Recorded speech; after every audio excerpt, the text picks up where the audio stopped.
Then. All right. Now that goes against everything that you've been taught your whole life. Everything you've been taught your whole life. You've been taught that you think with your mind. But in the Quran, it talks about what the mind does. Think about some of the things the Quran says about the mind. Jesus said, let us forget the body. He said, let us forget the flesh and go with mind. And go with mind. So therefore, he is identifying that the mind is a vehicle that we could use to transcend boundaries, that we could use to transcend time and space. So when the Prophet Muhammad, he talked about going from Mecca to Jerusalem and back to Mecca in one night, the night's journey. How did he travel? He said he traveled on an animal called Barak, and this animal in one stride, he moves as far as his eyes could see at the speed of thought. At the speed of thought, he was traveling with the mind. You understand what I'm saying? What else did he say about the mind? He said these tools remind me of the ones we handle in the workshop of the mind. So he's telling us that there is a workshop in the mind. And he's saying where we build up thought. He said where things are made of thought and where we build up character. Now he's telling us what we're supposed to be doing in the workshop, but that's not what you have to do because your mind is yours. You can change it when you want to. In so many ways, I feel sorry for these young boys, not knowing what they got to face with in the years to come. The young guiders of the nation. That's why we got this how we're feeling right now while we can. Asiatics don't make it easy. Not make it easy. The Sheikism demonstration is real difficult. All praise to Allah. Islam, Islam, Islam. Speak Maurice Pennington, Bay. The master student. I got the Indigenous Realist. My man, Alan Calhoun Hill. It's Paradigm Shifting the podcast. Islam, Moab. How you feeling? Islam, brother. Glad to be here. Islam. Okay, so today's podcast, we talk about race pride without racism, of course. And I guess for some, there is a very thin line. The line might even be imperceptible. Like, you know, they feel that, you know, if you have race pride and you love your race, that you are a racist.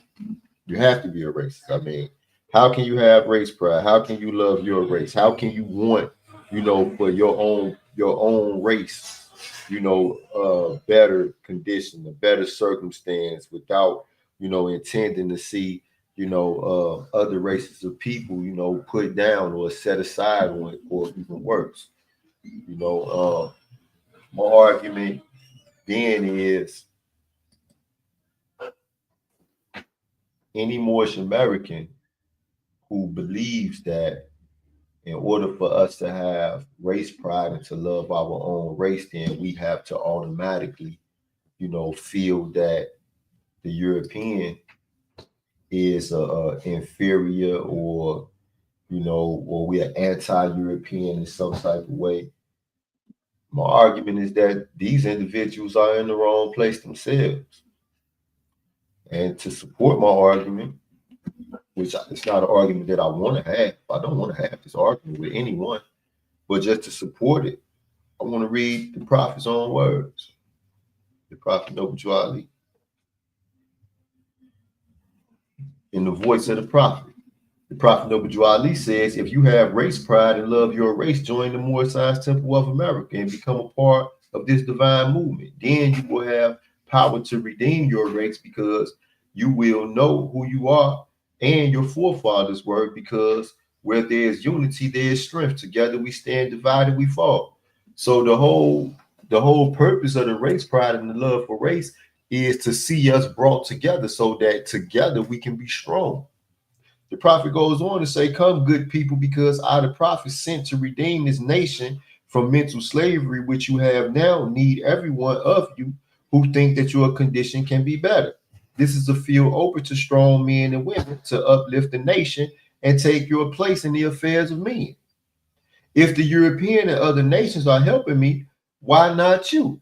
So obviously the Prophet Noble Ali wasn't a racist if he's obviously, you know, accepting the aid and the assistance from Europeans. And trust me, as a nation of people, don't know nation of people do for another nation of people without that nation returning the favor in some type of way, right? I mean, Islam. You muted, Mo. Islam. You know, so the Prophet Noble Ali, obviously he intended to return these Europeans, you know, something for their contributing to the uplifting of us. He didn't just we not a beggar nation. It wasn't that just they give us and they don't receive something in return. We are a nation of people, you know, and on the world stage, you know, one hand washes the other. Indeed. Islam. So yeah, Mo, this thing, you know, you're a little younger than I am. Right. And I personally feel like it's something that could be detrimental. It's something that can really be, you know, it can really injure us as the people to have our young Moorish Americans feel that, you know, race pride and love for race is a bad thing. Right. You know, I think it's dangerous, Mo. What you think? Indeed, I feel like it's dangerous too, because if every other race on the planet Earth is teaching pride in themselves, and which gives you strength, which gives you morals, which give you a rich history to lean on and to go forth with, if ours don't have that, we're gonna be stuck spinning in a circle like we've been doing. You know what I'm saying? Absolutely, Mo. Indeed. Absolutely. I'll never forget, you know, when I first joined the Moorish Science Temple of America. I joined the Moorish Science Temple of America, but I in my joining of the Moorish Science Temple of America, I became a part of what the so-called conscious community, the Asiatic people who were, you know, in search for themselves, in search for their history, trying to connect with their own vine and fig tree. And, you know, I went through a whole series of classes, and leadership being one. And in our classes, you know, there it always came up, you know, like, why is it that we exclude Europeans from our classes? Why Europeans can't join the Moorish Science Temple of America? Why Europeans are not invited to the real? I mean, and I'm, you know, I'm speaking plain, you know, take it how you want to, but where there's a real effort, you know, when for nation building to take place amongst the Asiatic nations, Europeans are not invited to actually join those groups. It's just they're not invited, and there's real reason. You know, the elders always taught us that, you know, when you invite these Europeans into these groups, then you are inviting them into opportunity to become heads and leaders within these groups. You're inviting them to have influence within these groups, and that's not something that we want. You know, we don't start that. That's not to say that, you know, there's not good Europeans. There are many good. I know many good Europeans. I know way more good men and women amongst them than I do bad men and women amongst them. While at the same time, this is about us. Okay. For us, by us. This is for us and by us and about us. Indeed. You understand me? This is sir. about us, Mo. So, like, I want to give an example too. Like, there's real life examples about, you know, because right now we heading into World War III. Right. World War III will probably be in full bloom within the next couple months. You know, a lot of us don't really understand because we don't really study history. We can't see, you know, what's written in the tea leaves, right? But we moving into World War III. With that being the case, it's not something that just started right now. You know, it's been started. It been kicked off. So Russia goes and invades in Ukraine. They want to tell Ukraine, hey, you're Russians. Right. I don't think a lot of us really understand what's happening. To have one nation, you know, tell another nation that you're not who you are. You're who we are going to say who you are. You're going to be part. You're not going to be Ukrainians no more. You're going to be Russians. Right. Now, even if they was to be like, okay, they would be of the lowest class of Russians ever to exist. Y'all would just be punks. Y'all would just be like stoolie, slaves, whatever. Was in the caste system. Absolutely. You understand what I'm saying? Yeah. You know, but they fight. They say, no, we're going to fight. Right. We're going to stand up and we're going to defend what is ours, which is the land, of course, but our identity more than anything else. We're not giving that up. Correct. You understand me? Right. Because when you allow for somebody else to name you, rename you, classify you, all these other things that people like to do with people whom they feel are inferior to them, then you truly are inferior to them. And they say, no, we going to fight. And then they got the perfect example to go off of. They seen what was done to the Moorish Americans. They seen that we were defeated in war, reclassified, renamed, stigmatized, etc. So and put into a lower caste system in a servitude position. You know what I'm saying? Well, and it gets a little deep and a whole lot worse than that when you start talking about the experiments that are being done and have been done on our people, real life experiments. Okay, let's dig in. I mean, listen. Before we go that far, we got plenty of time, right? But before we go there, I want to point out the fact that America has been financially and giving weapons to Ukraine to help them defend themselves against Russia, right? Most definitely. Absolutely, they have. Most definitely. But they have not been doing it out the kindness of their heart, though. No. Ukraine gonna have to pay for this stuff. Exactly. And then so people say, well, how will a nation, you know, that's being bombed and bombarded with bombs continuously, like we go to sleep and we wake up at night not really understanding what this war really is. Like at the beginning of this war, they got all their children out of Ukraine. So there are no children in Ukraine. There's nobody playing hopscotch in Ukraine. There's no playgrounds. There's no swimming pools. It's the summertime. Ain't no swimming pools for people going to swim. Ain't no beaches. Ain't nobody going to the movie theaters. Ain't none of that happening in Ukraine. Ukraine is in a full-blown war. They are fighting to keep their identity. And the United States of America is arming them so that they can fight. In return, you know what they're going to give? Ukraine going to be full of Home Depots, McDonald's, KFCs, Enterprise car rental places. You understand what I'm saying? Texaco, they gotta pay. ExxonMobil, yeah. They gotta pay. Yeah, most definitely. So when the Prophet Noble Drew Ali tells us, if you have race pride and love your race, join the Moorish Science Temple of America. He just established a criteria. All right.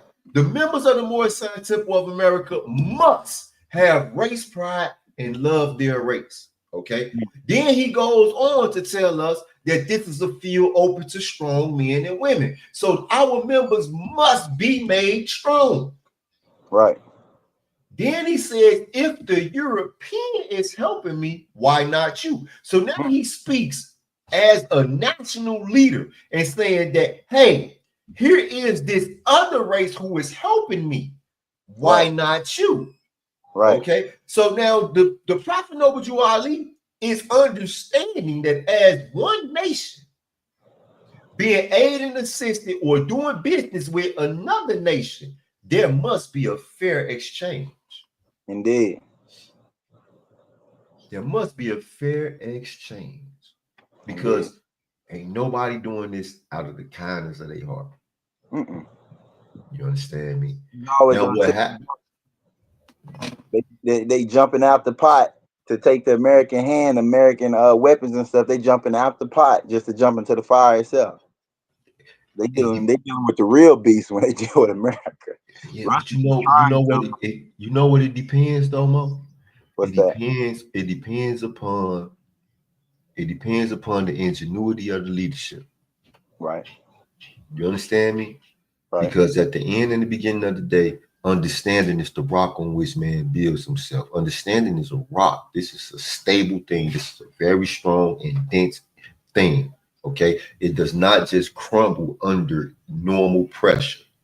Indeed. All right. So when we can control the amount of pressure that is applied, to this rock, then it can forever be strong enough to support whatever is built upon it.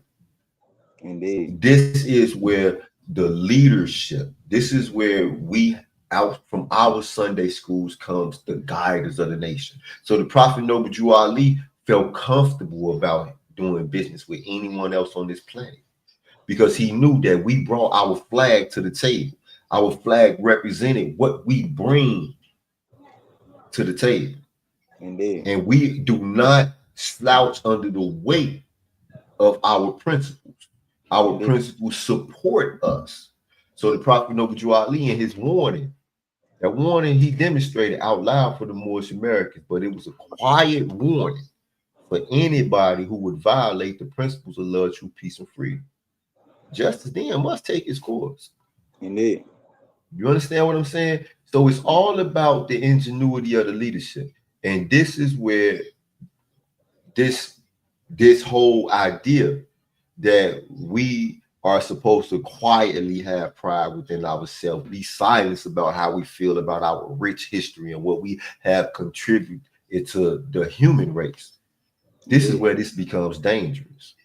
All right. This is where it becomes dangerous because something that I learned, this is something that I learned, right? It's not you being vain when you make me know your qualifications. That's not vanity. Indeed. That's you explaining to me exactly what you have done that qualifies you to become a part and a partial of what needs to be done and how we move forward. This is something that you need to do. All right. I need to come and come to platforms like this and declare that I have practiced learning like a religion, that I am a master student. So anybody who want to test that, they can test that. Fine. I'm telling you how I can contribute to whatever idea or whatever movement or whatever you working on. I'm not saying that to say that, hey, I'm better than you, or I'm going to be before you, or you going to follow me or whatever. No, I'm not saying that. I'm telling you that, listen, man, I have put in work to make myself valuable and possibly I could become a great member of your team. These are my qualities. Exactly. You know what I mean?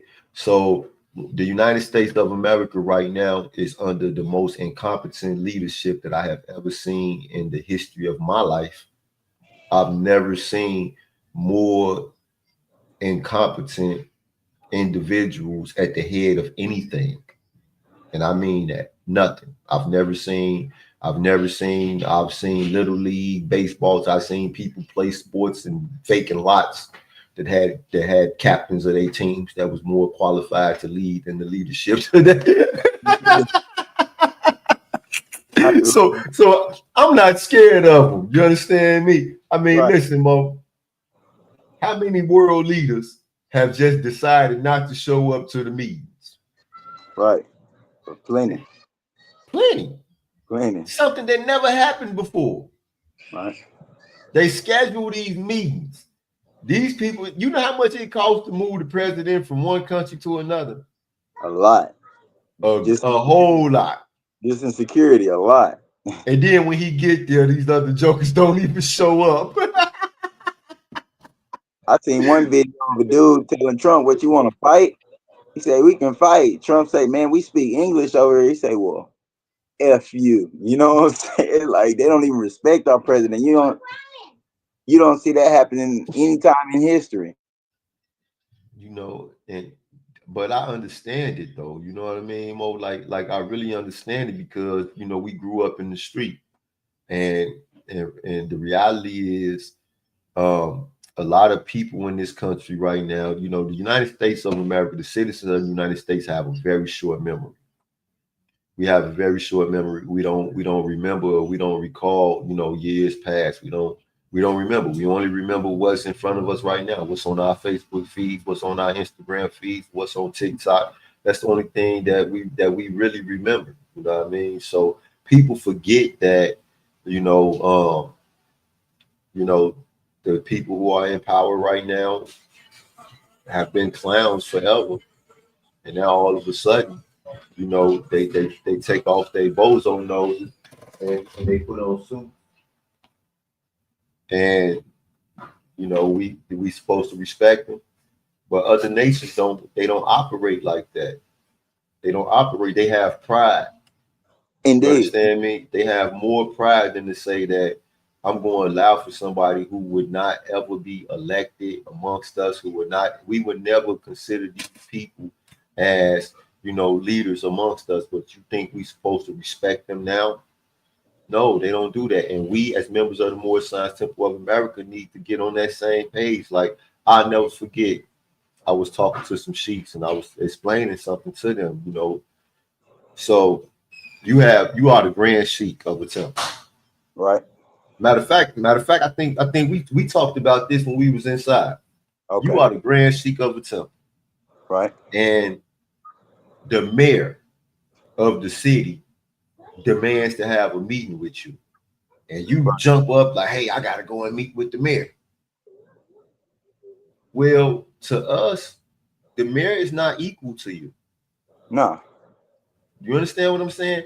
So that's just like a general in the United States military demanding to have a meeting with the Grand Sheik is closer to what would be the governor of a state, right? Absolutely. You go speak to the governor. The mayor wouldn't, would send the chairman to go speak to the mayor, or send the maybe. No, not even the chairman. Yeah, maybe. You understand what I'm saying? To have him email the mayor. I mean, like he'll answer the call. Yeah. This is what people who have real live race pride and love their race and understood who and what they are. Like, man, okay, Moabite. See, people like to search for places on the planet. Right. Let's find countries on the planet. Right. Say the land of Moab. Those people who are there are the Moabites. You are so wrong. Right. You don't understand the history of your own people. Right. Who are the original people in existence. Right. We named these places. These places didn't name us. Correct. The word Moabite means seed of the Father or children of God. Right. So when you read in the Bible, when it say the sons of God, or it say the sons of man, which is the same thing. But it says the sons of God. For the whole first 10 chapters of Genesis, that's all it was. Right. Was the sons of God. Now, if Hebrew people were saying this, because we're talking about the word Moabite, which is a Hebrew word. If Hebrew people were the ones saying the sons of God, it wouldn't come out in English, like I just said, the sons of God. They would say the Moabites. Correct. And it didn't matter at what time in history. If they were to say this, they would say the Moabites. Correct. The children of God. This is who and what we are. This don't have nothing to do with any particular time in the history of the universe. This has nothing to do with any place on the planet or on any planet in the universe. It has nothing to do with it. Right. We were the children of God when time never was, according to divine origin. Right. Now, my issue is, in the Moorish Science Temple of America, we have too many people who submit to the European way of thinking, seeing and observing life around them, and then observing themselves as roles that they play in life. Man, come out of that crap. Come out of that crap. We are the Moabites. Correct. They say, oh man, we not from Africa. We from America. We not from America. We from Africa. We from here. Man, we from Allah. But we from Allah. Yeah, that's what I. Hey, I tell them that. I tell them that all the time. See, I've been trying to focus people on it. Like, it's crazy. The subject is race. You know, if we're from Allah, that's my race. Like the Moabite, that's my race. Moabite. Race is a family line. Like, if these people don't come straight from the father, like, we're not the same race. Like they can put whatever title and division names on race classifications they want, going off what was it called? Not genetics, but genealogy. No, the dude, the white dude who the European that Charles Darwin learned from. I forgot his name, but he taught about there only being 3 races on the earth, and the Negroid, the Caucasoid, and the Mongoloid, etc., so forth. If they want to take that as their classification of race, you can't box me into that group, because I'm neither Negroid, Mongoloid, nor Caucasoid. I'm from Allah. I'm from the Father. You know what I'm saying? I'm from Moabite. That's my race. You know what I'm saying? So family, we're all of one family. You know what I'm saying? There was something there was some deal within the temple I had learned. You know my background in the temple, and it was some we're all, oh no, they come from the divine not the Constitution, but the covenant, the Holy Covenant in the Moorish Holy Quran, that you all from one father, and the milk of the mother had given you, breast of my mother had given you suck. Yeah, that's the family. Yeah. Okay, so I just looked it up. Okay, so you got John Stevens Henslow, a professor of botany at the University of Cambridge, taught Charles Darwin. He said he encouraged interest in natural history and recommended him for the voyage on the HMS Beagle, which became the foundation of Darwin's theory of evolution. Then it said other important influences included Adam Sedgwick, a geologist who taught Darwin field geology. And then there was a Robert Edmund Grant, a marine biologist at the University of Edinburgh, who introduced Darwin to the ideas of evolution before Darwin formed his own theory. I'm looking for a dude. It almost sounds like Dianetics or genetics, but it's something else. It's the dude who came up with race classification. Look up the dude who came up with race classification. I forgot his name. It's just slipping my mind right now. He had a whole little he was saying that he described the races, and the Negroids got flat noses, big lips, woolly hair. The Aryan has a proud nose, etc. So, but like, he got a whole book he came out with, and that became like, that's how race classification came about. I can't think of the dude's name.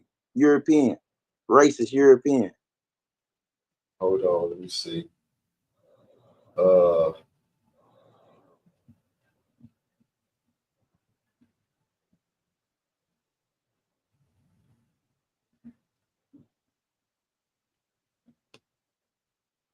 See, the mind, if you're not given the opportunity to sharpen your steel frequently and consistently, the mind, like, it slips almost. You know? Yeah, trust me, I know. In the ways of the world, you know what I'm saying, where the information you have available isn't the information that you would like to have. Yeah. Islam, debate. Yeah, happy Sunday school. Happy Sunday school. Sunday school was beautiful today too. Okay, so we have Thomas Henry Huxley, known as Darwin's bulldog. Huxley defended evolution, but also made early attempts to categorize human races based on physical traits. He proposed the classification of humans into 4 main races based on skull shape and skin color, ideas now discredited. That's probably who you're talking about right there. His name is Thomas Henry Huxley. That name sounds familiar, yeah. Let me go a little deeper. Let's see what's up with this guy. Huxley.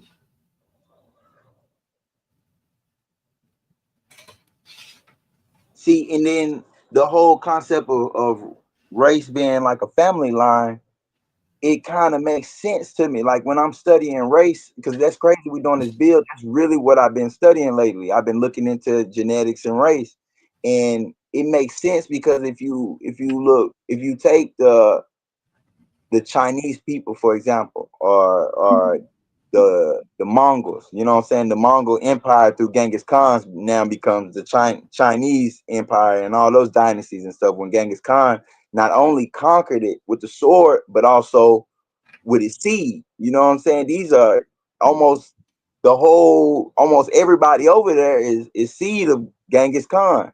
And so Right. their features all look alike, like because they're the same family. Like there's one big family over there. You know what I'm saying? That's one big family. You know something. Last week I was talking about the caste system, right? Okay. And how it originated in India. Okay.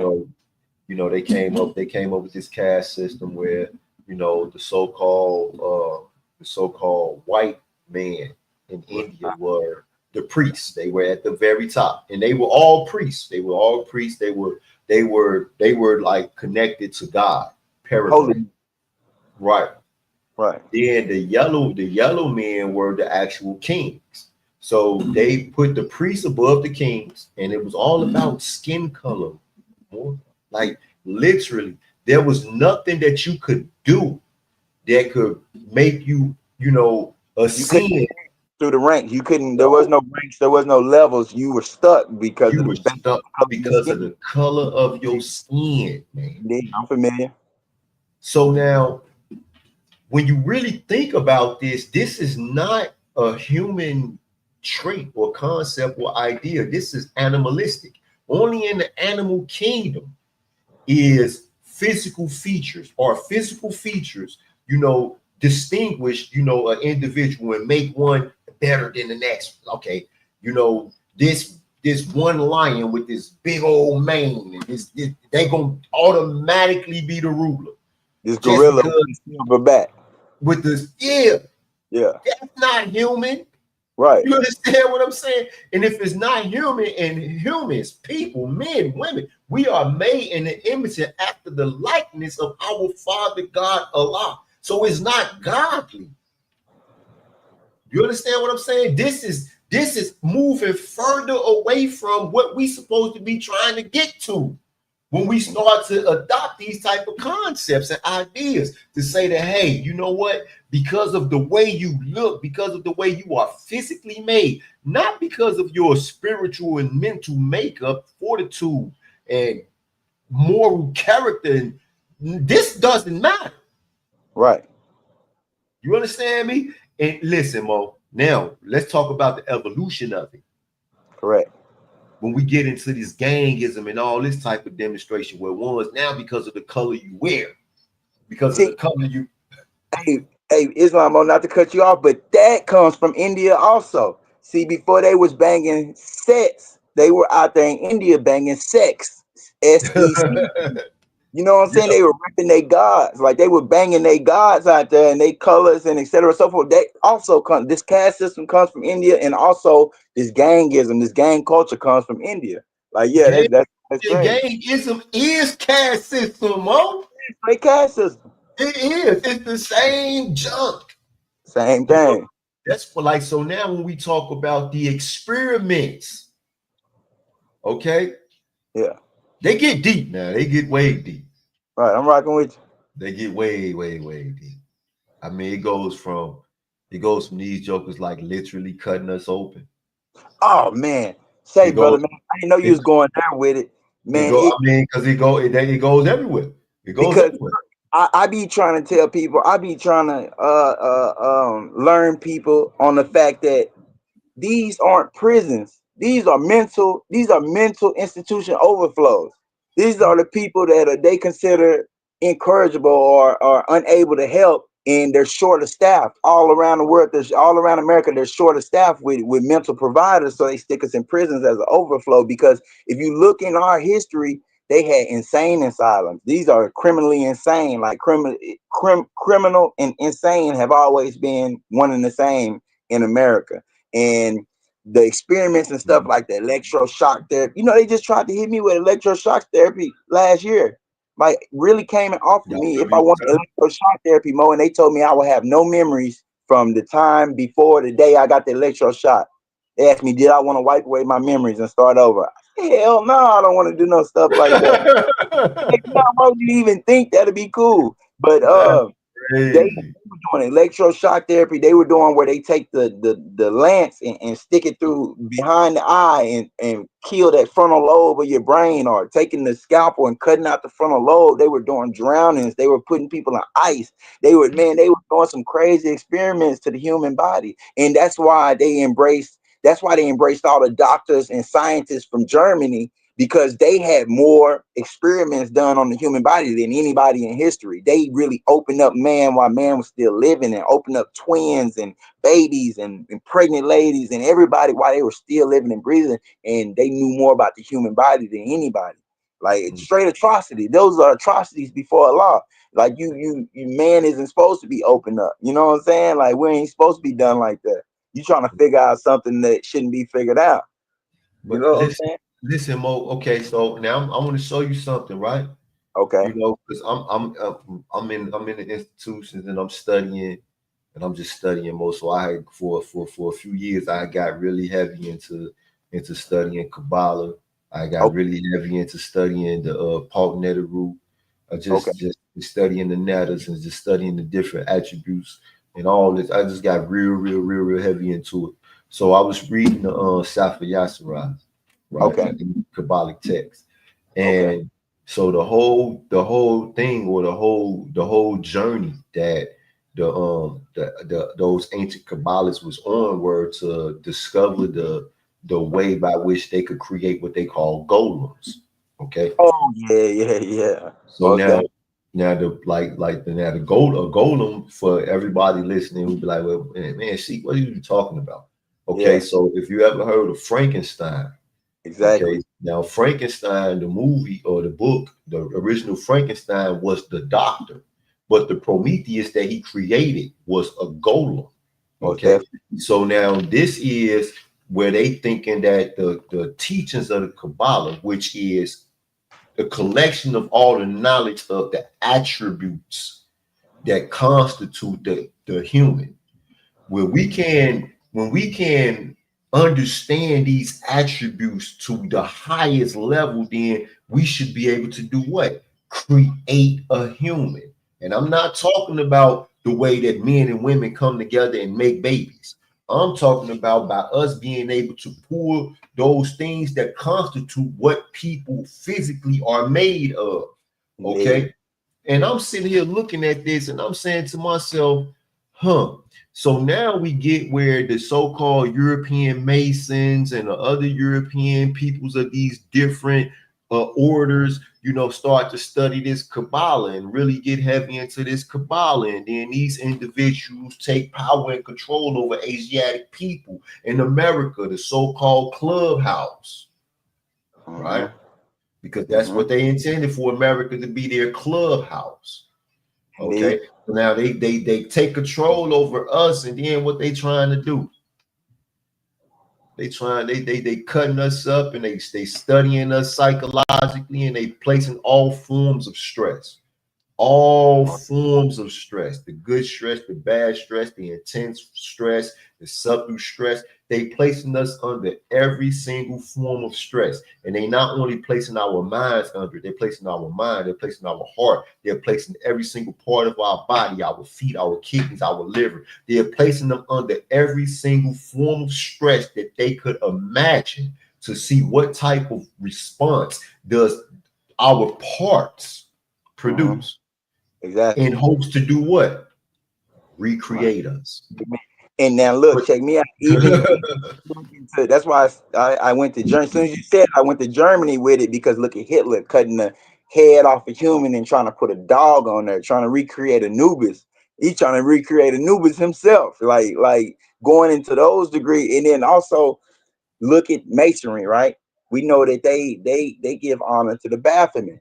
Okay, what is the Baphomet? An androgynous being. Now look at this whole transsexual movement, this transgender movement. This is and they're trying to create an androgynous being. They're trying to take a male to a female and a female to a male. Like they really pushing it. Like they really pushing the bounds of the human experience. Like this is crazy. Yeah, you on point with that, brother, man.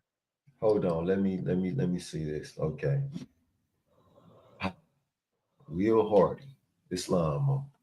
He said, you have yet to show biblically that the Moabites were the original children of God, nor did you show where Moabite means of the Father God, respectfully.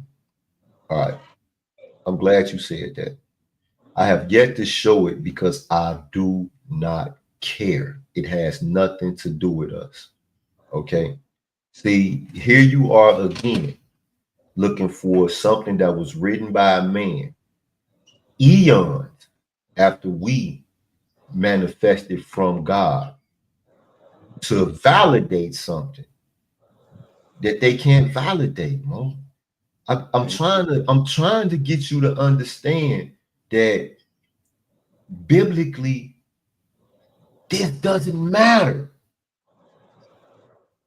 When the Prophet Noble Drew Ali, who is the founder of the Moorish Science Temple of America, and the reason why any of us even seek to know who we are here in America, indeed, when he say that we are descendants of the ancient Moabites, what you fail to understand is that your Canaanized Bible, which is my Bible, which I love and study every single solitary word and teach from on many Sundays in Sunday school. And I have a brother here who has been for a few years now understanding me and how I teach. It does not matter. Now it matters to you and to you be your way and to us be ours. But we are Moors. We are Moors. We are Moabites. All right. We are the seeds of the Father, the children of Allah. You are too, Mom. All the Asiatics are. Not just us, but the same Mexicans, the same Argentinians, the same people from Turkey. They all are. They all are, Mo. I mean, you could click the link and come into the discussion, Mo. You can click the link and come into the discussion. All right. Because we can, if you want to talk about, you know, how the Bible has been canonized, how, you know, individuals have put their fingerprints on it. And if you want those things to matter to you, then Islam. All is well. Indeed. If you really want to abstract from the instruction book, you know, what it really teaches, the truth that it teaches, then Islam to that too. See, and then he says, I'm not a Moor. He said, I'm not a Moor, brother. I'm energy personified. Islam, I understand that too. I understand that too. That makes a lot of sense. That makes a lot of sense. They tampering with something too, more. I've seen more insects, more foreign insects than I've ever seen before ever in my life. And I studied bugs, and I had bug carriers and bug containers, and I used to catch all different types of bugs and creatures and crawling things, Mo. There's a whole new group of species out here crawling around. And if people don't just pay attention, you'll never notice. But these ain't the same bugs I grew up with. These ain't the same Islam. insects and bugs. That's not abnormal. No. That's crazy. That's not abnormal. Okay, look. Okay, so the most he say I'm not a Moor, brother. I'm energy personified. Okay, I joined the Moorish Science Temple of America a long time ago. I've been through many stages within my journey here. So when I first came into the Moorish Science Temple of America, there was a group of us, and we used to demonstrate what we call the Phoenix degree, or free energy navigating through an etheric matrix. And even though I don't use that type of terminology anymore, even though I don't identify with that group or that teaching, or just I don't do that no more, because I've come to be more relaxed and into where I am in the Moorish Science Temple of America. But I do understand free energy navigating through an etheric matrix. So if you say I'm not a Moor brother, I'm energy personified in Islam, all is well. With us, all members must proclaim their nationality. I'm not here to try to force, my divine fig tree on you. That's not what I'm here for. I am not one of those sheiks who would tell you that if you are not a member of the Moorish Science Temple of America, you are in the wrong house. If you don't believe the way I believe, then your belief system is wrong. I feel like the importance of Noble Drew Ali teachings, right, and us embracing our nationality and knowing these things and standing firm on who we are is not to classify us or put us in a box. It's so if that day comes when they coming around and they want to know who you are, like each man must proclaim, like energy might. They gonna want a little more than that. You know what I'm saying? They gonna be like, okay, energy is all thing. Matter is energy and et cetera, so forth. Like everything is energy. So like they gonna want to know who you are. Like you can't get a passport and put energy on it. You can't get you can't be led into a country and they want to know who you are and say, oh, I'm energy. They're gonna have you in the back room somewhere. Islam. I mean, at the beginning and the end of the day, every single solitary man, woman, and child has a right to journey the path on their own time and according to their own method of travel. Indeed. All right. Islam. So when we get on this path, we might not be walking and marching and counter marching shoulder to shoulder. That might not be the case. Some of us are far behind. Some of us are far ahead. Some of us, are just at different stages on this same path. Okay. Today in Sunday school, my son asked a question, and not asked the question, but he stated, how he sees Allah. He said, I see Allah not as a physical thing or a person, but as an energy. And then we went into chapter number 10 of the Holy Quran of the Moorish Science Temple of America, which says that all the people worship Allah the one, but all the people see him not alike. Indeed. From a nation of the earth see Allah from different points of view. Indeed. Name the part they see. Indeed. So that is absolutely natural. That is true freedom. And it also says, correct me if I'm wrong, it also says man's God today won't be his God tomorrow. You know what I'm saying? You see that thunderstorm, you see a God of anger. You see that beautiful sunlight in a butterfly float, and you see a God of peace. Like, so that's right. Yeah, most definitely our perspective changed. Indeed. That's right. That's right. It said man's ideal is his God. And as man unfolds, his God unfolds. Man's God today, tomorrow is not God. And that just is what it is. That goes for every single solitary last one of us. Every person. You understand what I'm saying? And this is what for us, this is what it means to be Moabite. For us, this is what it means to have race pride. Also to just understand, that we are indigenous to existence wherever there is existence. Okay, we are indigenous to the universe. It's not, oh well, we came from this land, from this city, from this state. Your dad. Because listen, now for me, I'm just gonna say for me, the most ridiculous thing in the world is to say that Noah, Allah's prophet, got on the ark, brought only his family, as far as the human race was concerned. He brought his sons, their wives, and his wife. And then all of a freaking sudden, the descendants of Shem become one race. The descendants of Japheth become one race.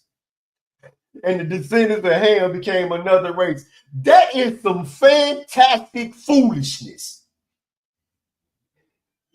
That is absolutely crazy, if you ask me. Because how did it happen? How? And where does it say that in the scripture? It don't. That's the twist that the European put on it. Now, if you want to accept that as your way, I can't force you to see it logically. I can't force you to.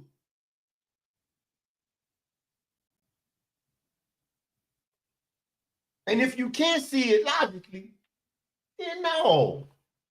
Reality is more scientific America can't fight you. Because we won't ever accept no crap like that. We ain't never finna accept that Noah had 3 sons. And one of them was a Chinese man. One of them was a European man. One of them was you and I.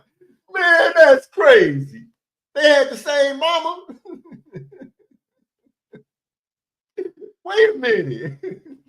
Something fishy here. Man, it ain't fishy. That's all right. You know what? I need to pay my rent. I'm finna get ready to pull these teeth out so I can put them under my pillow. So the tooth fairy can bring me some rent money. Get me right. The tooth fairy finna get me right. I ain't even mean to say it like that. You might be like, come on, Sheik, you being mean. I mean, I'm just keeping it 100. I mean, real talk. Some of this stuff is fantastic foolishness. Okay, hold up. Wait a minute. The book is esoteric. See, now when you make a statement like that.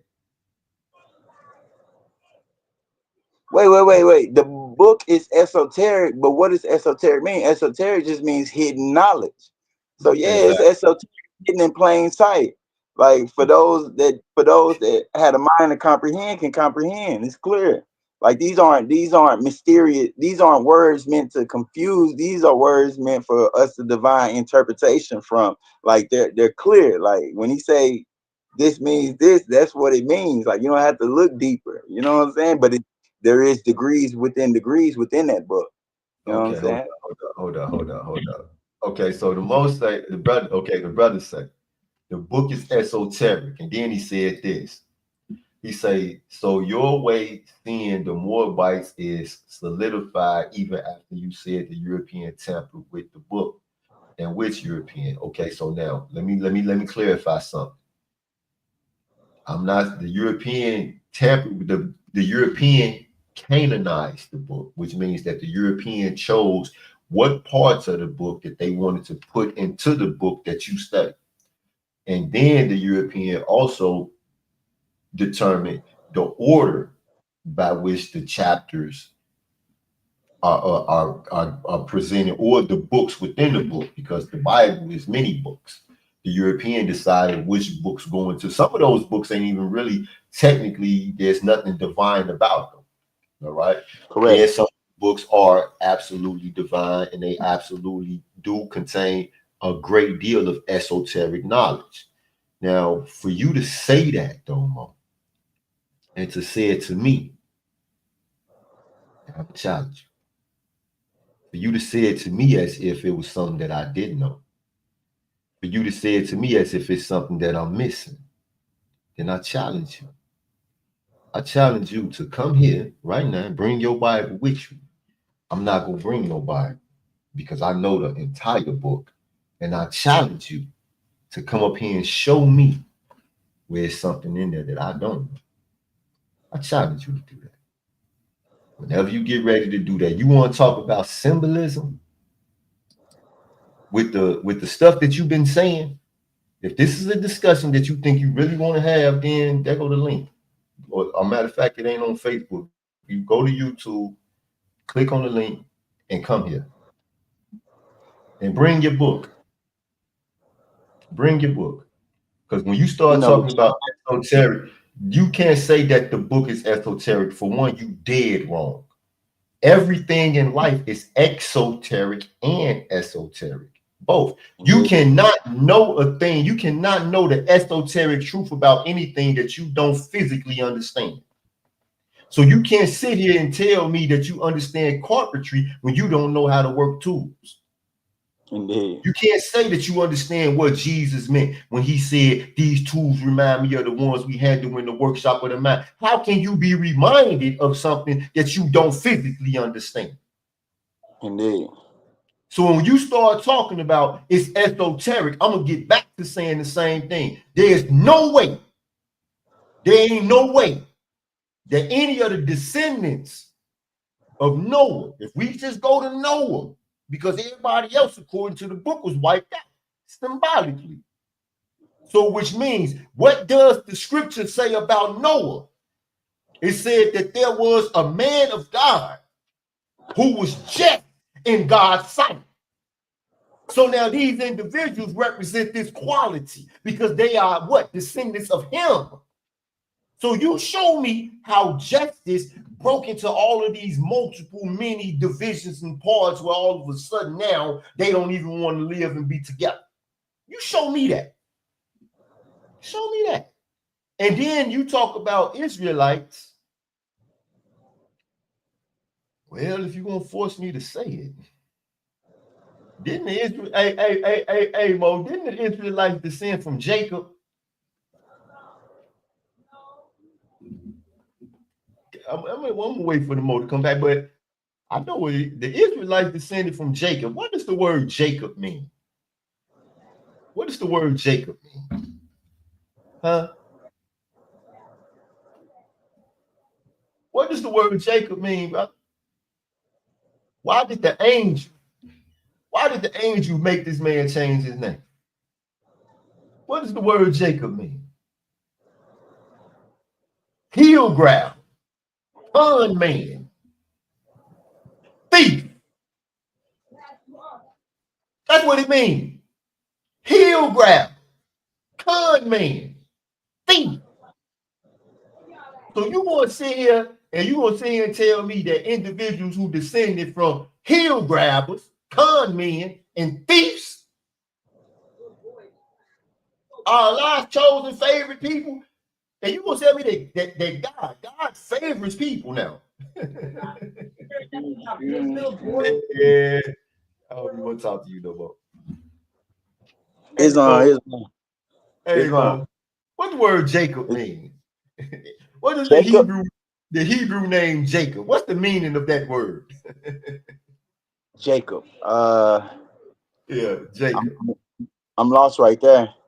Because it means heel grab. Oh yeah. Because yeah, his name, that's why I was lost, because that name got switched. You know what I'm saying? That name was a lesser name. It got switched. Yeah, I had to change that name because this was the man who wanted to steal the birthright of his brother. Right. Then he wanted to steal his brother's blessing. Right. Man. Indeed.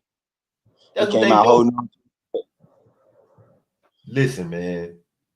For one, the gifts of the understanding are the treasures of Allah, and he appointed to everyone his portion in what measure seemeth good unto himself. Ain't nobody who is going to exist on this planet who are not going to receive the blessings and the treasures and the gifts of understanding from Allah. It's just that simple. It's just that simple. Now, to what measure you receive your portion, it said, to what measure seemeth good unto himself. Indeed. It's just that simple, man. It's just that simple. Say, brother, where you was going with the Gollum thing, right? Or were you still going somewhere? No, let's go back to that. I was just, this brother right here was I don't know what the freak. He been trying to I don't know. I don't know what he on. You know, some I'm not calling any name calling, but you know, some people just be agent provocateurs. We might have been getting in a subject that was too deep, and it had to be swerved. That's what I'm trying to get back to where we were. Okay, go back. That go right. How they trying to doing these experiments and tampering with the human body and seeing what works, what nerves connects to this, what does this genome do, and et cetera, so forth. And trying to recreate, trying to be creators instead of inventors. They want to be creators.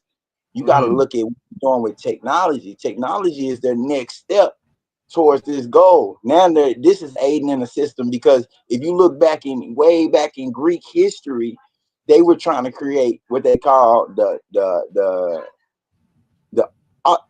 Ottoman, the Ottoman, which is today we'll call AI or robot.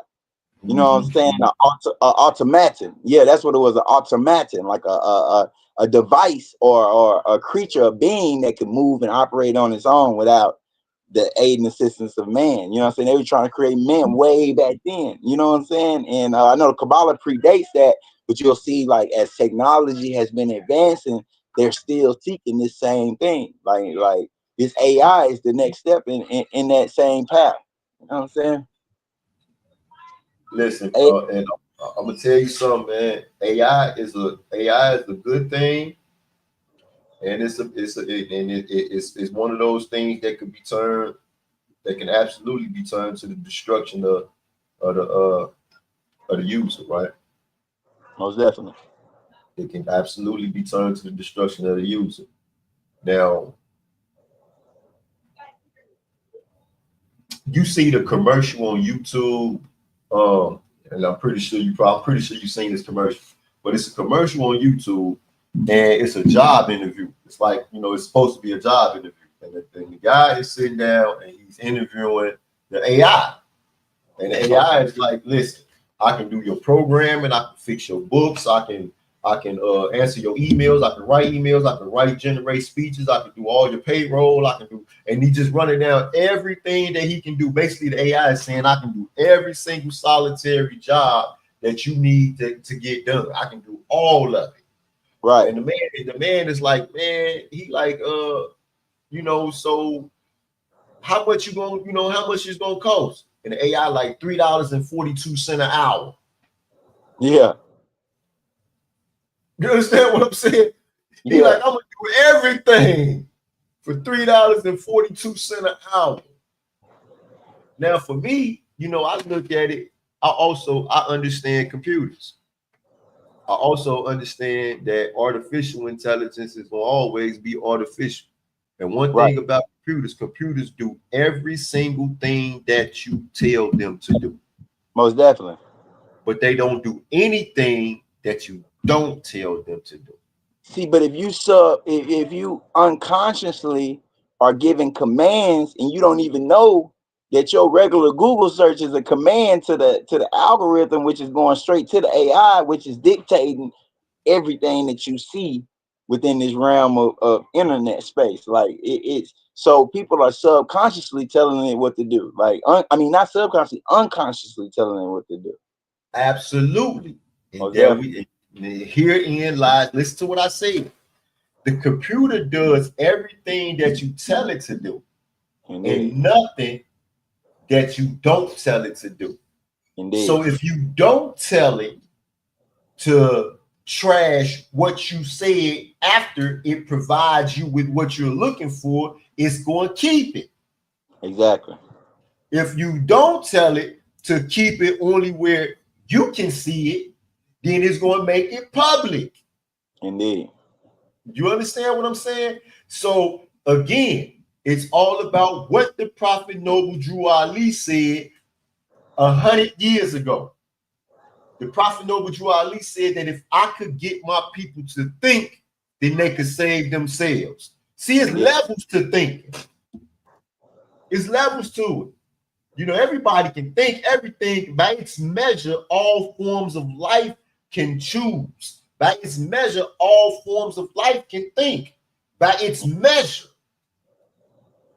But when you start practicing, developing your ability to think on a greater and higher level, to actually think, to increase the scope of your thinking. Right. That's what we have to do, Mo. Indeed. Especially as a nation. As one people, right? If we are to be, because right now we many people. The reality is, according to the teachings of the Prophet Noble Jew Ali, and this is something too that I see very dangerous, especially with a lot of Moorish Americans. A lot of Moorish Americans turn around and they look at the Mexicans and they like, man, the Mexicans, them foreigners, them immigrants, and woo woo. And I'd be like, what Moorish Science Temple of America are you a part of? Exactly. Have you read your Quran? Because if you study, what temple are you a part of? Exactly. Who taught you that? Indeed. Because the Prophet Noble Jew Ali says, without a doubt or a contradiction, he asks us questions. He says, what people represent the lower self? And it says, those who were cast out of the holy city and those who accept their teaching. Indeed. So if you accept this line of teaching and this line of thought, then you represent the lower self.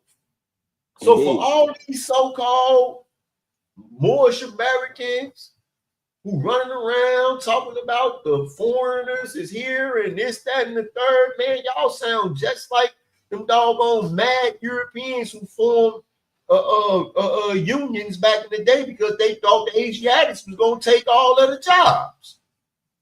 See, though. 1 second, whoa. Okay. Well, the Asiatics was only taking the jobs because we was better at it. Islam, go ahead. I was gonna say that's kind of like where I'm at. I remember I kind of breached the subject earlier where I was like, how do you feel about us standing with the Mexican American or the Mexican with their struggle with ICE? And the reason why I say that is because we don't know based off of color. If we just look, yeah, we can tell a Mexican based off color and features, and we can tell that, okay, that's a Mexican. But we don't know mentally what teachings they embrace. Because if they embrace the Europeans' totalitarian way of thinking and caste system mindset, and they feel like based off of their lighter skin and their straighter hair, they're somehow better than the Moorish American or the Moabite, then no, I don't feel like I should risk my life, nor freedom, nor livelihood, nor family, nor anything else for you, because them your people. That sounds like a civil war. That doesn't sound like someone being oppressed. You know what I'm saying? Because I stand with all those that's been oppressed against the oppressor at all times. But a civil war that's y'all business. You know what I'm saying? Because like don't try to now that they've turned that big eye on you, that pyramid with that eye on it, they turn that all-seeing eye on you and they're focusing on you. Don't reach out for the ones that we somehow survived. We've been strengthened. Now you're looking at our strength because we somehow survived this 400 plus years of oppression. You know what I'm saying? Since 1492, these years of this almost 600-700 years of oppression since our fall from grace, we've been strengthened through that. Don't lean back on our strength when you've been supporting the European. You know what I'm saying? You kept their mind state and you've been part of that system. Now that they focus that all seeing eye on you, now you want help. You know what I'm saying? Like I don't agree with that. But for the average Joe, you know what I'm saying? The average Jose, that ain't participating in that, and they grew up with blacks and etc. They grew up following American principles because, you know, Noble Ali taught us to follow the principles of the government. Like he said, if we want to be part and parcel of this said government, so we're part and parcel of the government. Like this is our governmental system. Even though we're not the current rulers, this still the form we follow. So like those, yeah, we should help them. But what's the determining factor? You know what I'm saying? Who's the majority? The majority rules. And as far as I've been seeing from they own president on down, like it seems like the darker skinned people are being oppressed. Like those are the minority, like even the darker skinned Mexicans in Mexico, like we're the minority. You know what I'm saying? Like we're the underclass. So I don't know if we should risk our progress that we've gained, you know what I'm saying, and weaken ourselves. Let's say we help them and they're defeated anyway, and then we weaken ourselves, our whole infrastructure supporting someone that never supported us, and now we can't defend ourselves against the European after, like, we just threw all our ancestors, our direct ancestors' progress and their fight and the struggles they went through. We just thrown that all out the window to help somebody that never helped us. So that it's kind of like, that's where I'm at with. That's where I'm at with. Right, Mo? Okay. And if they followed the teachings of the prophet, that'd be something different. Standing with them brothers like I stand for myself. Let me show you something. Okay, now, okay, so now when you said that means now I have to read two things too. Okay, I want to read first. I'm gonna read what came second. You said if they follow the teachings of the prophet, then I'm standing with them brothers like I'm standing for myself. So I want to read this to you. Listen, okay? I'm reading from chapter number 9 of the Holy Quran of the Moorish Science Temple of America.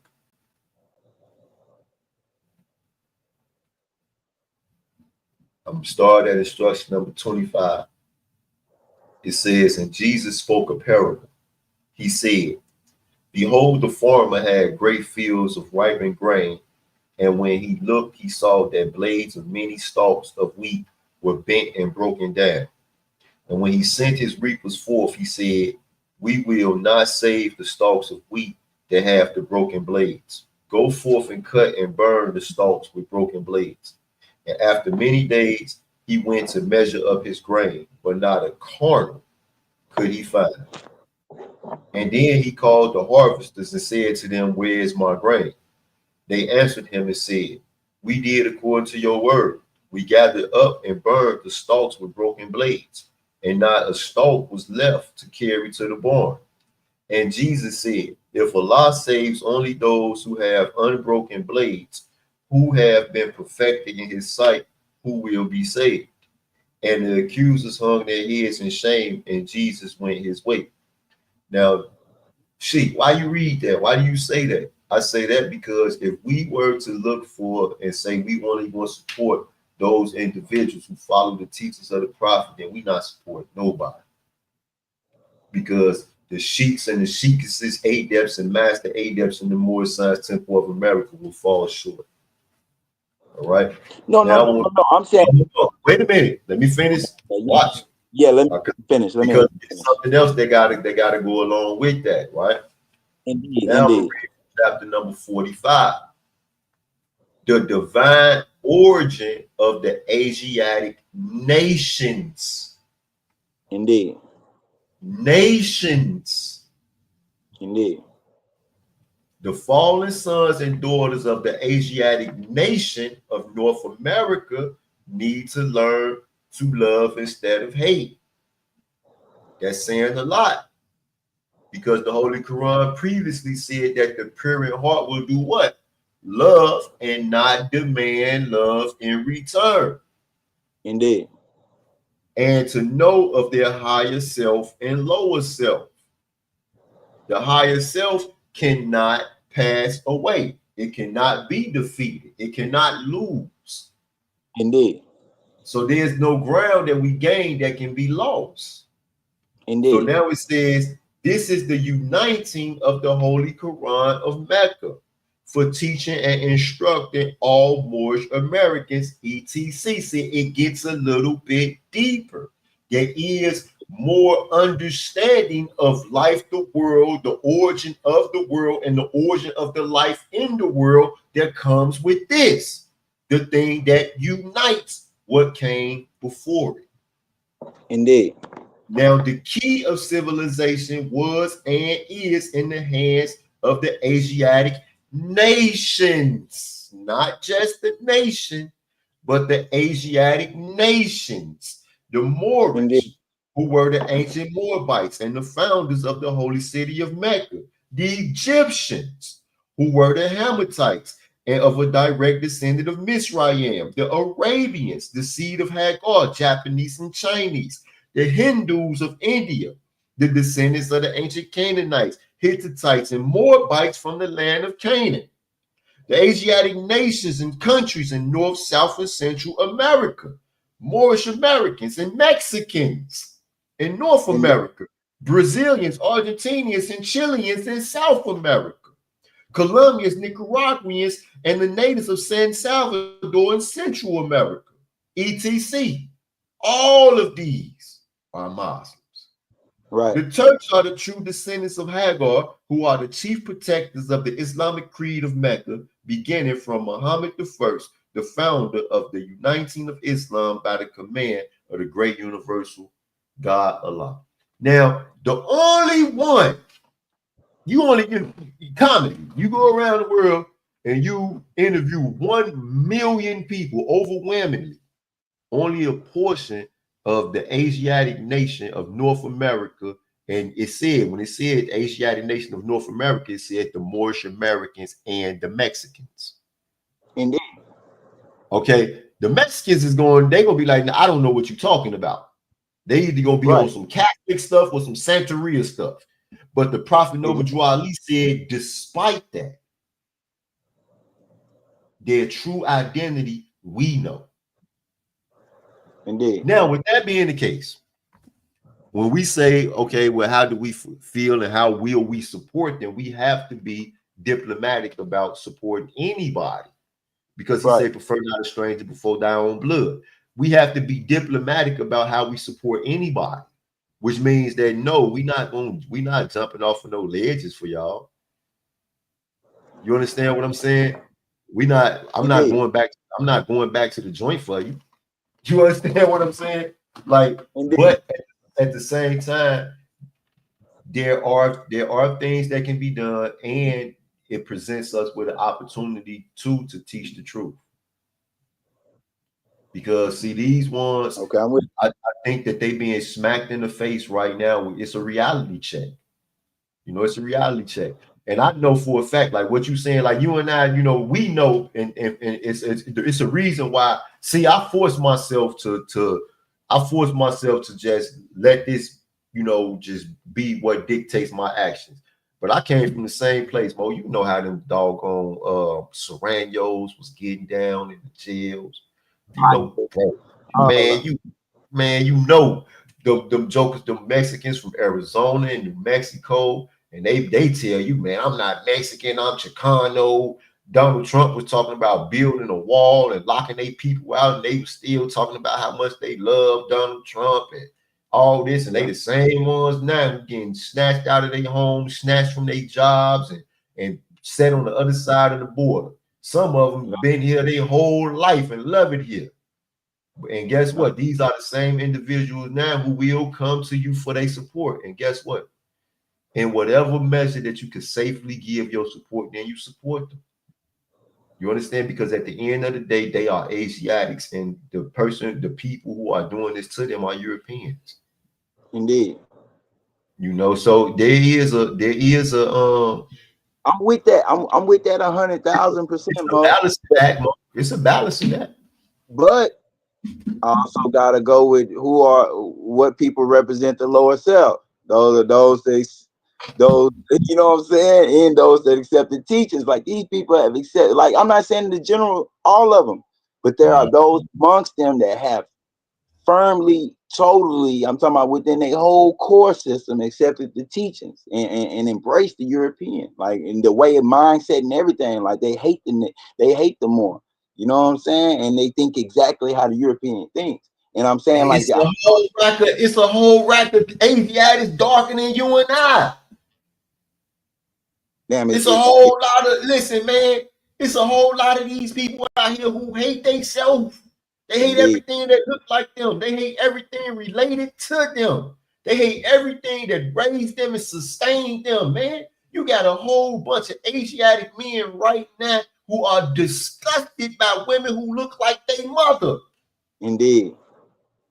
So it's not just this is the Negro problem. And as members of the Moorish Science Temple of America, it is our job and our duty to solve the Negro problem. What is the Negro problem? Man, the Negro problem is the problem that the Negroes got. And look, it's poverty, it's ignorance, it's doggone economic instability, it's economic non-existence, it's social, it's antisocial behavior, it's doggone, self-hatred, it's doggone the idea that mutilating oneself is the only way to cope with the problems that one's face on a day-to-day basis. It's the idea that people who, because they look different from you, they are better than you. It's the whole idea that I would rather have a European Grand Sheik than an Asiatic Grand Sheik, somebody who looked like me, came from where I come from, went through what I went through. It's all of this stuff is the Negro problem. All of this self-medicating oneself with poison is the Negro problem. We can sum up as European psychology. That's a part of it. The Prophet WJD say the act of European psychology is the giving of the various names. But names mean things. So when we accept these names, we accept natures that are man-made that come with them. That's something that we were studying in Sunday school today. Indeed. The Quran says that the nature created by Allah is Islam. That's what it says. Surah 30, ayat 30 says it is the nature created by Allah. All these other natures is man-made. Right. You understand me? So yeah, Mo, the Negro problem got more variations than COVID and AIDS put together. HIV. Hey, I remember when the Queen Mother Marimba Ani wrote the book Yorugu, she spoke about 9,000 various variations of the HIV virus. Right. Now that was like 30 years ago, I think. Like 20-some years she wrote that book. So now this stuff done mutated a whole ton of more times. Then it's doggone COVID. Well, the Negro problem mutates more than that and faster too, and it's way, way, way more contagious. Most definitely. You understand me? And it's way more detrimental to the human state. Yeah, most definitely. Real talk. Generational curse. Man, listen, Mo. I'm gonna tell you something. There's an individual who, right now, I've been vaccinated, for against the Negro problem. No. I've been vaccinated. You understand me? The Prophet WJD gave the Moors the vaccination. It's called an identification card, right? Nationality identification card. That's your vaccination. You understand me? So I've been vaccinated, right? So I got like a 98.5% chance to be immune to. No, so you can still slip in. It ain't 100% effective, right? Because some of these Asiatics in the Moorish Science Temple of America, boy, I declare, listen. Yeah. But hey, one thing for sure, two things for certain, though, right? There's a great deal of work that we got to do on ourselves. Indeed. That's just like the brother, man. The brother, he convinced that, modern day things are, more important than those things that are ancient and, have been held sacred by our people. And when you go to the Holy Quran, which we got to understand too, that everybody don't study Quran. Everybody don't see the Quran as the revealed word of Allah, like the Prophet Noble Ali told the Moors. He said we have it as the revealed word of Allah. Indeed. Okay. So a lot of people don't accept that. That's not their stance. So therefore they don't study it. So they don't know that there's a teaching in the Quran where it says that Allah taught Adam all the names of things. And then they have not received, how important names mean. They don't know that names and natures are the same. So when they look and they say, well, he called himself a Moabite, the first thing they do is they go try to find a history book and try to say, well, you know, where does the Moabite come from? You understand me? Indeed. And not understanding that the Moabite is a word, it's a name that has a meaning. Right. You See, know, that's so why I love using like one of my main anything I read or anything I learn or any word I use, I always go back to etymology, because when you're using a word, you want to see not only what this word, not only the definition, but you want to see where this word come from, and then see what those words meant, and where they came from, etc., so forth down the line. Like as far as back, like that's why I love etymology. Like you broke down. Remember, you enlightened me on Moab and how it means mhm. from the father, and et cetera, so on. And then I got out and even confirmed it. Like I did the etymology on it and traced it back. And this is what this word means. You know what I'm saying? This is just what the word means. It has nothing to do with the nation of. It has nothing to do with Lot's children or Lot's grandchildren. You know, children, grandchildren. It has nothing to do with Moab. Like the person Moab, or you know what I'm saying? It predates the city and the nation of Moab. Like this is That's this right. is the way. Yeah. You know, so when we and then, you know, as Moorish Americans, or you know, like for anybody, that's like, you know, I did a lot of studying with the African Hebrew Israelites. You know how it is in the institution. We all the same. We all one. You know, we seek to know and understand one another. So I did a ton of studying with the African Hebrew Israelites, and you know, they have their own cultures, traditions, and you know things that you know it only means this to them because that's who they are. That's a part of who they are. So when we say, you know, when people look up and they say, well, it means like the brother just said in the chat, he said it means from the Father, you know, but not Right. God. Now, what you got to understand is that to the Moors, Allah is the Father of the universe. Exactly. So, like the prophet Jesus, you know, he said, our Father who art in heaven, hallowed be thy name. You Correct. understand what I'm saying? So this is not something new. It's not something that we started. It's the old time religion. The Father is Allah. The Father is God. So when we say from the Father, what you mean? What other Father is there? Ye are the children of one Father, provided for by his care, and the breast of one mother had given you suck. But this is to us, to you be your way. Exactly. To us, Allah is the Father of the universe. To Jesus, Allah I is mean, the Father of the universe. even But to even you, it can be whatever you want it to be. even because I think like even people that come from the Bible perspective, like if they really know the word, they'll even acknowledge that the Most High is the Father, because when you look at the genealogy of Jesus, I think the one that's in Matthew, it traces all the way back to Adam, but it goes past Adam and it actually says Adam, who was the son of God. Son of Like so, God, this that's is the right. Father. Like this Luke, is this is our most ancient Luke, ancestor. It is. Luke, chapter 3, Mm-hmm. the genealogy of Jesus. Okay, so the one in Luke, yeah, the one in Luke. Hey, listen, you cooking. Okay, It goes back.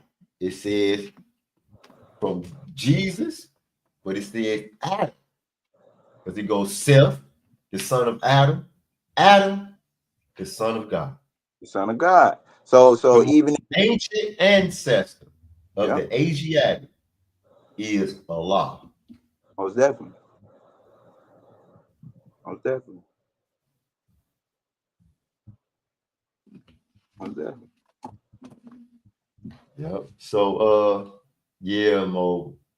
But people will say, "Oh, that's allegorical, man. That's right there in plain English or in plain Hebrew. Like it's right there. Like people like to choose what they see. Like me with the Bible. Like instead of getting, because that used to be a big thing. Like coming up, even before 2010, I embraced the teaching of Noble Drew Ali. It I was a debater. Like I'm always playing what they call devil's advocate. Like I always want to just get the information. So whatever part in the conversation I need to be, I'm gonna be there. I'm gonna ask the questions that need to be asked regardless. And so like that was a thing for me.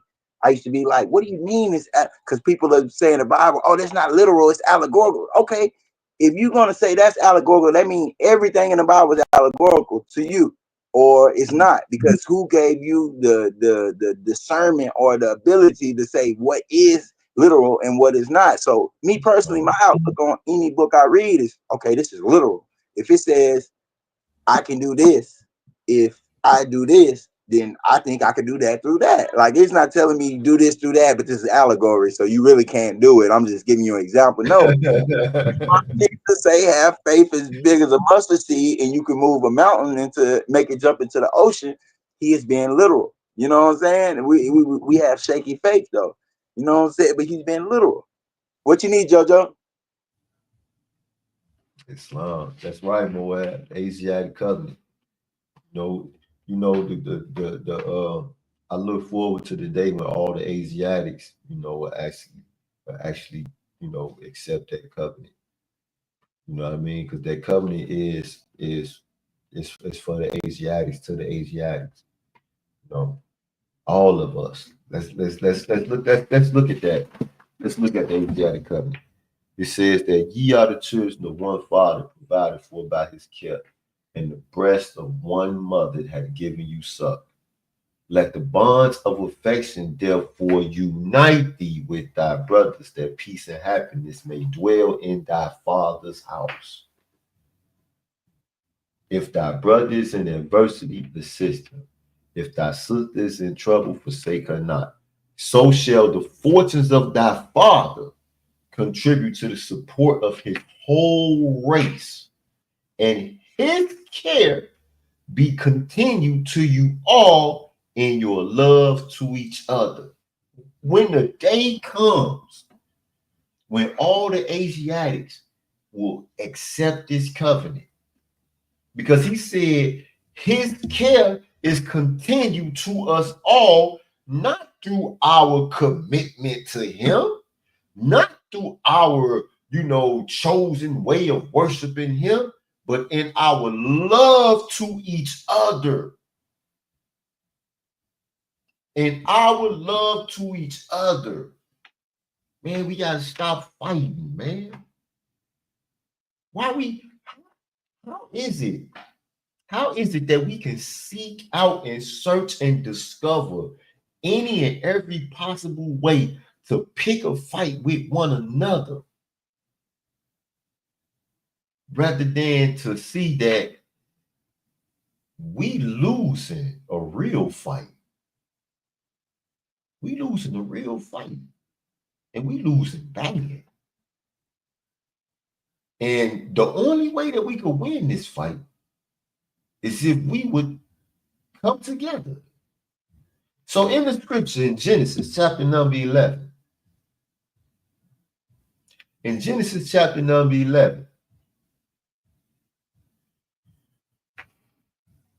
some of the descendants of Noah, they decide to go into Shinar. Shinar is the ancient name of modern day Mesopotamia. So these descendants of Noah decide to go into Shinar. Listen to what they say. Listen, brother. Read the book. They go into Shinar and they say a couple things. One, they want to make a name for themselves. They say they want to make a name for themselves. See, a lot of people like to really hang on the idea that they decided to build a tower, and they pay very little attention to what the scripture actually says. They said, "Let us make a name for ourselves." And as soon as they said, "Let us make a name for ourselves," it says for the first time in the book that Allah had to come and see if what he heard was true. It said God had to come to see if what he heard was true. So he come and he see that these people, they do intend to make names for themselves. Now, prior to Genesis chapter number 11, the only thing that the people are called in the book, period, is children, sons of God, sons of man, period. But now all of a sudden, these ones want to make a name for themselves. And Allah said, let us go down and scatter them. So Allah comes and he scatters them. He confounds their language, because before this, they all had one language. Now, language, we speak with our hands, body language, facial expression, our continents tell stories, the way we write, the way we walk, all of this stuff communicates how we feel. And it says that all the people had one language. So there was a commonality in the way that we communicated, even with our bodies, our continents, and with our word. But it was confused by God, by Allah. Allah confounded the language of all the people and then scattered them. Now exactly, it's symbolism. So he scattered them, but why? Why would Allah do such a thing?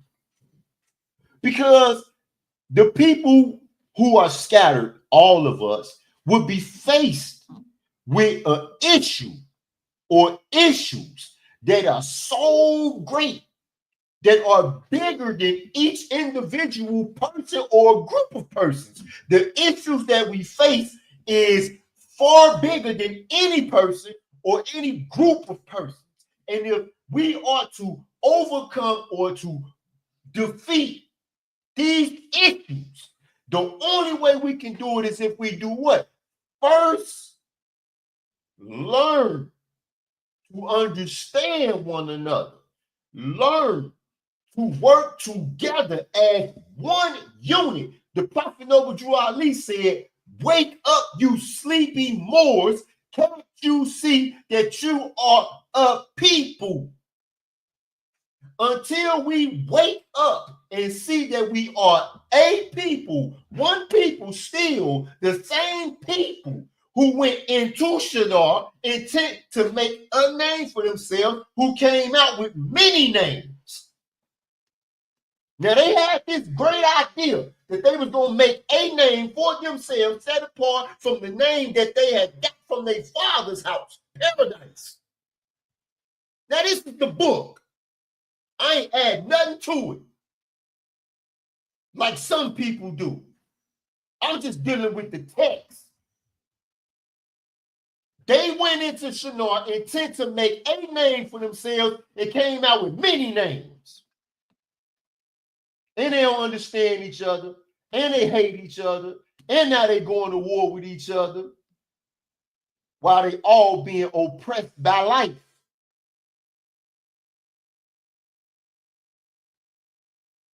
Now, if you ask me, that's dumb as heck. If you ask me, that's super stupid. For us today to still be trying to find every reason why, the Israelites, man, the Moors, man, the Nation of Islam, man, the Rastafarians, man. Oh man, they demonstrating that Partneru, Shadanetta, they all them over there, they thinking, man, would y'all shut up, man? The keys of civilization is in the hands of the Asiatic nations. Everybody got part of the part, everybody got their portion, man. Don't nobody got no monopoly on the truth. Even the ones who think the European ain't in possession of no truth, they crazy too. You think Allah don't love everybody? Oh no, y'all. Oh no, y'all think Allah got favorites. Y'all think Allah got favorites. Well, I want to know how far you go with that.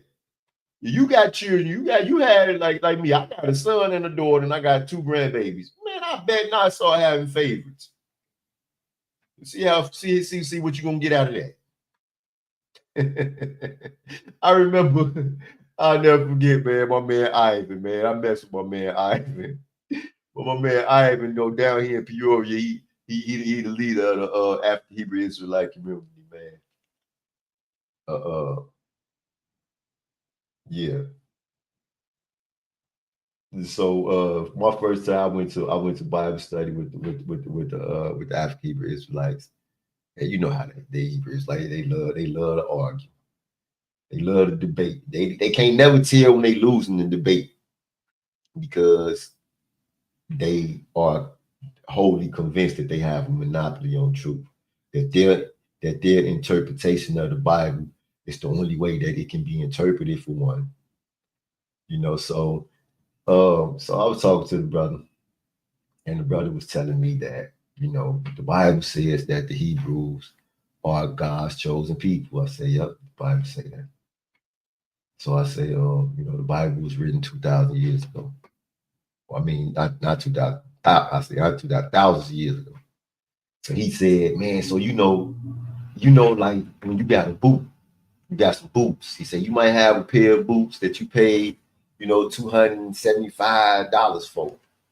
Then you got another pair of boots that you paid $50 or $60 for. But these boots, they comfortable, so you favor them boots. I say, man, hold up. That was funny as heck to me. I was like, wait a minute.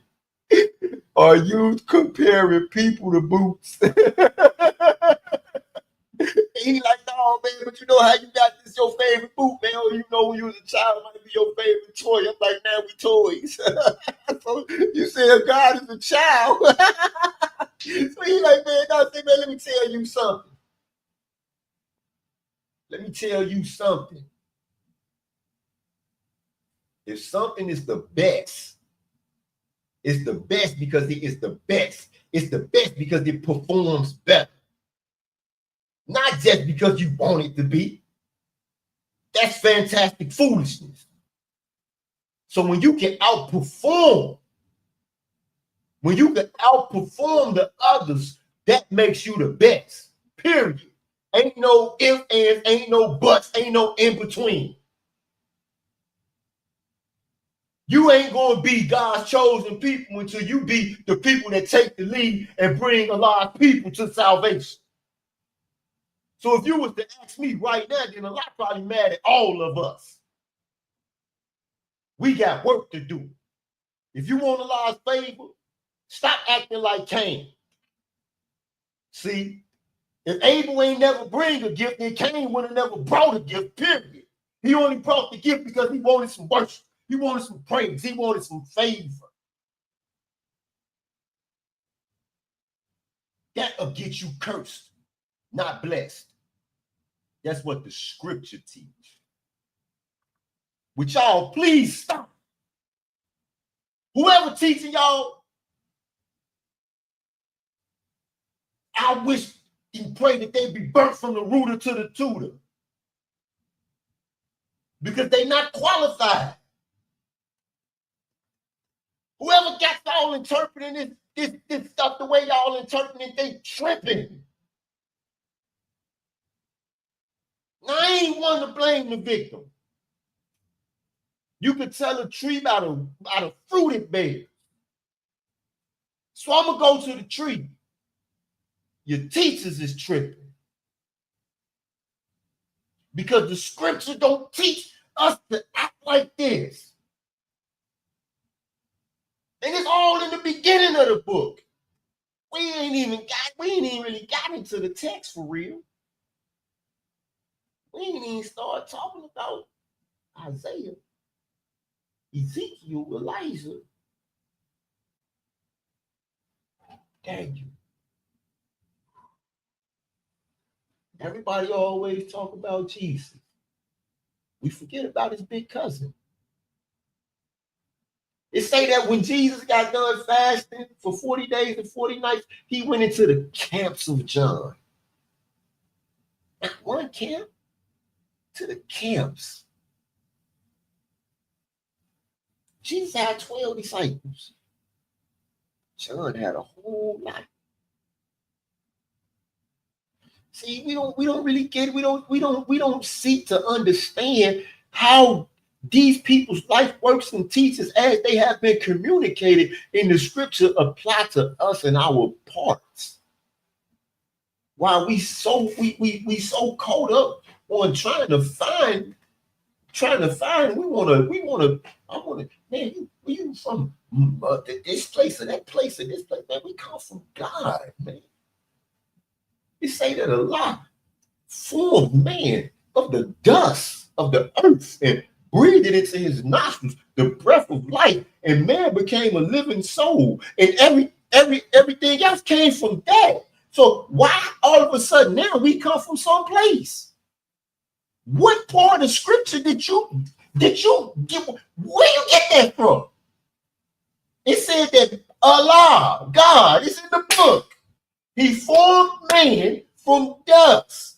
And this is literal for those who didn't know. Here hails life.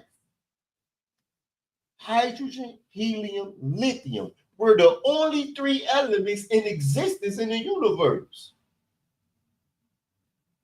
So where did all the other elements come from that constitute the bodies that we wear? They came from the stars. They were formed in the belly of the stars. See, when the supernova takes place, then all these elements come out. And what's it called? It's called stardust. It's called dust. It's literal. The dust of the earth, Allah, He made man.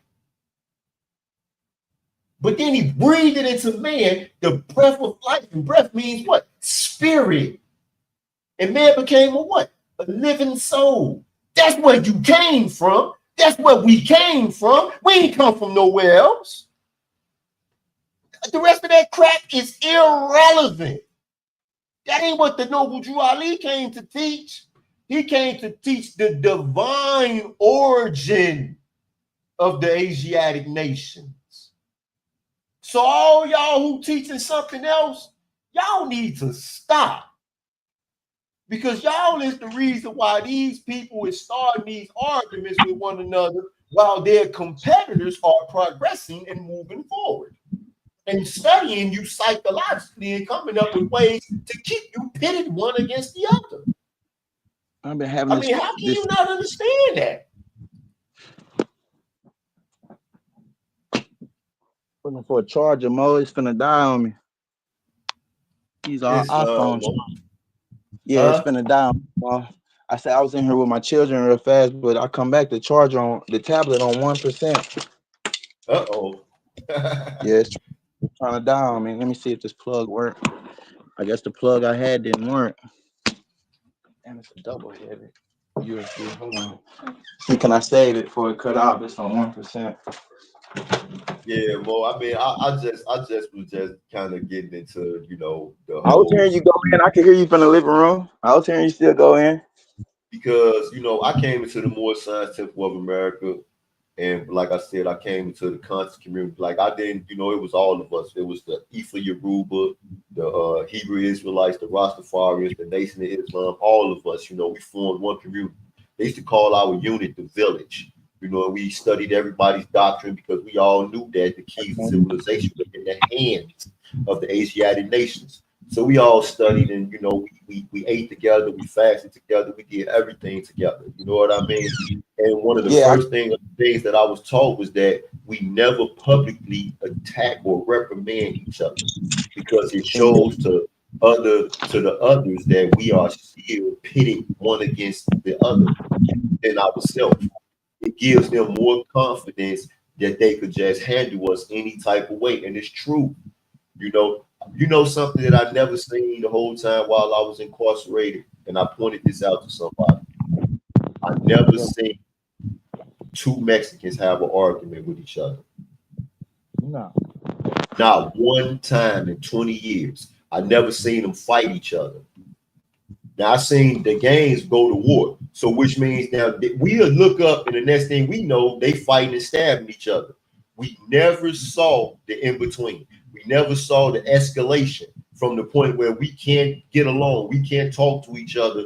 Now we have to try to kill each other. We never saw it escalate because they had too much race pride to allow for us to see that. You understand me? But we will get on this spectrum and put each other down and talk so bad about each other. And then the sad thing that I see right there, Ma. Huh? Damn. I just found the chart. Don't figure it out. I'm still be here when you get here. The sad thing about it is most of these individuals who be talking all this crap, it's the pride of emptiness. I mean, I'm gonna keep 100. A lot of y'all don't have the, you know, what you're standing on is nothing. Like I don't want to be mean. I don't want to be rude. I don't want to sound, you know, I don't want to sound, you know, a certain way. I just want to say that I hear a lot of people what they saying when they talking bad about each other, and you know, it gets a lot of attention. One thing about it, people love conflict for whatever reason. You know, I don't understand why it's so appealing, especially to the Asiatics. You know, we just love to see people dismembered and ripped apart. Like, I don't know, like, you know, like I guess, you know, it's something that was passed down from the slave master during the times where they used to watch, you know, our people being hung from trees and having our bellies and stuff cut open. Now we the same way.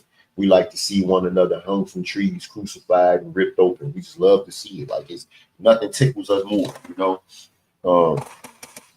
And then, you know, I listen to some people, they get on these different podcasts and platforms, and you know, they start talking like, you know, like they know something, and I be saying to myself, man, these jokers don't know what the freak they talking about. Yeah. Like I listen to I pay very close attention because I really want to know who's who. You know, I do a podcast, like, you know, I'd be like, you know, I might ask such so and so to come on the podcast and talk. And a lot of times I ask people to come on and they don't want to come. And I think it's really because they know that they don't know what the freak they talking about, and they don't want to get They up. can't properly articulate that stuff they be talking. Huh? They can't properly articulate. It's anybody can get on there and type a few things or copy and paste a few things, but can you really articulate what you say you know? Like, can you show and prove what you know? There's a big difference. Hey, you remember when you first came to the temple? You Right. said this was your first time ever coming into the temple. Do you Into remember an what actual to an actual temple? Do you remember what I indeed. told you? What you say? I said, You said any question that you have, I said, bring it to the ask anything you want to ask, anything you want to know. I will indeed. answer it. I said, if I can't answer it, I'll find the answer for you, right? Indeed. You showed up with like 4 pages worth of questions. Indeed. I need these answers, bro, man. But what? And you asked your questions, right? Indeed. And I got answers. And nobody tried to stop you from asking your question. No, indeed. No. And then I'm the type of researcher. One question that could be 50 questions in one. I need the answer that I'm looking for. So yeah, I got my questions answered. Indeed. And I ain't gonna lie, brother, man. That's what I did. Like, if you look at some of my old live streams, that's what my whole platform is. All my live streams is question and answer format. I tell people, ask me anything, question everything. Like, ask me any question. Like, you know what I'm saying? And if I can't answer it, we gonna answer it together. Yeah, that's the best way to learn. All the esoteric mystery schools, it was always taught through question and answer. Look how Noble Drew Ali taught us through question and answer, the one-on-ones. You know what I'm saying? This is how information is brought about. They stole. I think I told you since I've been out, they stole my literature I had wrote, and it was all in question and answer format. But administration took it over there at Florence, Colorado. They didn't release me with any of the literature I wrote. Yeah, they stole all right. True. I had an entire book. I wrote a book. I wrote a book back in 2007. I finished it in 2008 called The Ark. And it had a lot of good stuff in it as far as Moorish Science go. But then it also, like, now, you know, being more learned in the science, I understand that I made a lot of mistakes and stuff in that book. But what I put in that book was so important to that administration. I had sent it home to my mom, and my mama got an empty envelope. Like the envelope, like literally, it was like 30 stamps on the envelope. My mama got an envelope with 30 stamps on it. Nothing, no pages was inside the envelope. So I ended up having to write the book again. So I wrote the book again, but then a lot of times, like when I first joined the temple, you know, like my mom, you know, she challenged it. That's my background. My mom challenged it. My mom thought, you know, she thought that she was a Christian and that we should be Christians. And so she challenged, you know, the fact that I was, you know, now saying that I was a member of the Moorish Science Temple of America and the Moorish American Mosque. So me and my mom would write letters to each other, you know, and they would get deep. And then it got to the point where the letters started coming up missing. Like literally, they would just intercept them and take it. And all of this is these people are learning. Like I'm gonna tell you something. I was placed in a hole when I was in Allenwood in Pennsylvania, and it was a new chapel. All right, so I had been Grand Sheik there for like 3.5 years, and the chaplain came in, and he was put over doing the orders for us.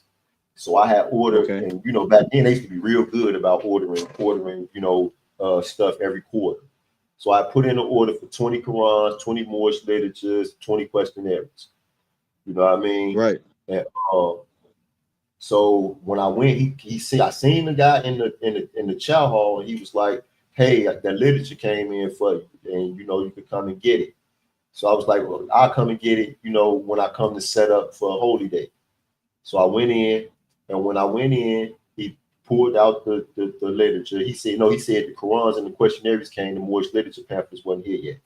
So he gave me some questionnaires and the Qurans. Again, he said, man, Moors, he said, man, y'all like Masons, right? And I just simply said no. He said, but y'all wear fezzes like Masons. I said, no, Masons wear fezzes like us. Yeah. So he was like, okay. He said, man, I heard what you was teaching in Sunday school. And he was like, man, that's some good stuff, man. And he was like, you know, I'm a Mason, and you know, it's some of the similar stuff we teach us, you know, like that too. And I was like, wow, I didn't know that, and just, you know, left it like that. So he was like, hey, listen, I heard the Moors got a catechism. He said, I done looked in y'all's lockers, I done looked through all y'all literature, I can't find the catechism. So now, mind you, he done had me the Qurans and the questionnaires, which mean that he has what? He's had me the catechism. But he don't know what it is. So now I'm like, you know, the prophet said that your card is for your salvation. So I'm like, man, I've never heard that before. You know, so I get up to go and leave out the office, and something say, count the Qurans. It's 18 Qurans. I ordered 20. So I say, this is only 18 Qurans. He say, oh. He opened the desk, the drawer, and there's 2 Qurans in there. He said, I was going to keep these for some guys in case they're in the hole and they ask for a Quran. I said, well, we already got somebody who dropped Qurans off up there for them. You understand what I'm saying? But he gives me 1 Quran. He keeps the other one. I'm like, what you going to do with that? He like, I'm going to hold this. So he done cuffed it for himself. Yeah. See, now the thing that I don't understand is, after a while, he ended up, you know, he kept on trying to ask me questions. So I finally, you know, back then I didn't really know how to, you know, I didn't know how to demonstrate without a certain level of progression. You understand what I'm saying? I told him straight, I don't teach Europeans Moorish Science. Yeah. You understand what I'm saying? So next thing you know, he went and told the SIS that he felt like I had too much power on the compound and I should be in the hole. They put me in the hole. But anyway, I'm going to leave that alone. What I'm going to say is this. If these individuals find that it is so important for them to study you and to study what you have and what the Prophet Noble Drew Ali has given you, and you don't, now hold up now. We posting all of this stuff on YouTube, Facebook, TikTok. Now we posting this stuff in hopes that Asiatics will have a paradigm shift when they listen to it. Correct. But the Asiatics is trying to find the individuals that's cussing, fussing, and arguing and fighting and doing all of the bull junk. That's what they trying to listen to. Correct. But the Europeans is making sure that they listen to everything we got to say. Most definitely. They all ears.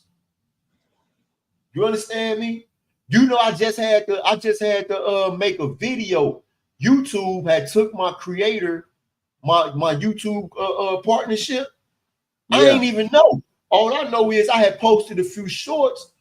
If you look on my page, like the last 3 shorts got like 5 and 6 views. So right. I'm like, man, what the heck happened to, you know? So I went to my YouTube studio and I clicked monetization, and it said that my monetization had been suspended. So I'm like, why? They sent me an email and said they wanted to see how I make my videos, edit my videos. I went on YouTube. I had to make a 5-minute video and show them that on my YouTube page, I am in and I edited and I personally made every video on here. Yeah. But they knew that. They wanted to see if I was who I am outside of this, because they consider a lot of people make these podcasts, Mo, and they are on there acting. Yeah, most definitely. They're not there being themselves. Yeah, I ain't gonna name names, but I know quite a few people that got big channels, big platforms, and those are script readers. Like they're not even interested in the information. They just reading the script. It's love. They interested in the money. Trust me, Mo. I know. I'm gonna name one name because this joker is ridiculous, bro. And the reason why, and you know, and I do have a personal reason why, you know, he discussed me so bad, and that's that 607, man. Nah, that man, I just told my gal the other day, I say, man, if I ain't know no better, I think that this 607 dude is making fun of me. Like I just told my gal that. I swear I wish she was here so I could have her tell you that I just spoke on dude the other day, and I was like, is dude making fun of me? Like, is he going through my old videos and then coming back and giving a twisted repeat of shit I already said, but like twisting it and repeating it in a funny, like, is this funny? Like, this is a joke, right? Like, you're not serious. Like, people not really believing this dude, but I see people reposting and everything like they really believe this BS. Bro, like, listen, bro. They not only do they really believe it, bro. Like, bro, yes. Listen, bro. Like, it's unbelievable to me, but it's all a part of the ignorance, man. Like when people really don't know, Mo, bro, you could tell them anything. Like Donald Trump, you know his lawyer Donald Trump told his people, man. You could say anything, man, and the people will believe. You know what I mean? And with certain people, like this, what certain people do when they make certain types of videos or they do certain things, and then next thing you know, it go viral. Then they just keep on doing it over and over and over and over and over again. And and a lot of this stuff, like this guy, you know, he's on here, he's telling people that, you know, Sophia is God and all this, and these are Asiatic people, you know, who are in search of the truth about themselves, but he giving you a whole bunch of Greek mythology. Like, that stuff they don't come from our ancestors. Like that ain't, you know what I mean? Like, and then he don't even know what the freak he talking about. And it ain't just him. It's a whole bunch of these doggone. Hey, I'm gonna tell you, I seen on TikTok the other day, this guy said, I'm a GDBD Vice Lord. Yeah, I'm GDBD Vice Lord Blood Crip. That's what he say. I'm GDBD Vice Lord Blood Crip. I say, man, now, this nigga crazy, man. The truth is, when I grew up in the streets, Joker would have killed him for saying something like that. But nowadays, you know, he said, and like you said, he's making fun of the ignorant people. He's not making fun of you. He's not making fun of me. he's making fun of the ignorant people who believe and follow the crap that he's saying. Yeah. Because he's like, hey, I'm getting paid to misinform you. I'm getting paid to take advantage of the fact that you're not going to research what I'm saying. And you eating it up. Wow. See, I look at it like the masses. That's where the whole church system. Like I broke it down to my mother. You know, I brought my mother out of the church. My mother's a Christian minister, and I brought her out of the church because I broke it down like each church is its own cult. Like they're the masses don't have the time because they're worked to death. They're worked to death. They sleep to death. Remember, Noble Ali told us that we sleep too much. Moors, you sleep too much. We sleep too much. We work too much, and we eat too much, and we fill ourselves with frivolities in between then. And we don't have the time to do the research ourselves. So we open it up where any charlatan can come in and give us something that sounds wise or sounds knowledgeable, and they take that certain tone on a certain pretext, and we just take it because we don't have the time to research it. And so the masses are so open right now for information that they're just grasping whatever they can. If it sounds, they know the church isn't right, and anything outside of the church that sounds a little intelligent, they're grasping it. Like they reaching for straws. You know, I listened to that. Then, you know, moving away from the spirituality, like even when you start to get into some of the sovereign citizen movements, when you start to get into like these individuals who preach the anti-work, like they say, hey, you know what? I'm not going to work for nobody. I'm not going to go to school. I'm not going to do, you know, all of these things, these stepping stones. These are stepping stones in life. Like no person should, should come into life saying, you know, I'm going to work all the days of my life. My career, I'm going to make a career, a whole life out of working for somebody else, unless they get paid a whole lot of money. Right. You understand what I'm saying? And that money allows for them to, on the side, own things that they dream about owning and do things that they dream about doing. Now, if that's the case, that's the case. But for those people who are, minimum wage, middle class for their entire life, would have no aspirations of moving forward or no aspirations of teaching their children to take the work that they're doing and to stand on that to get themselves into a better position in life, then it's something wrong with that. But to just say, hey, you know what, I'm not going to do nothing, because you actually got people on these platforms who preaching this stuff. They telling our people not to go to work. They telling our people not to go to school. You know what I mean? And it's, to me, I just don't understand. I just don't get it. Like I came home knowing I'm not made to work for nobody.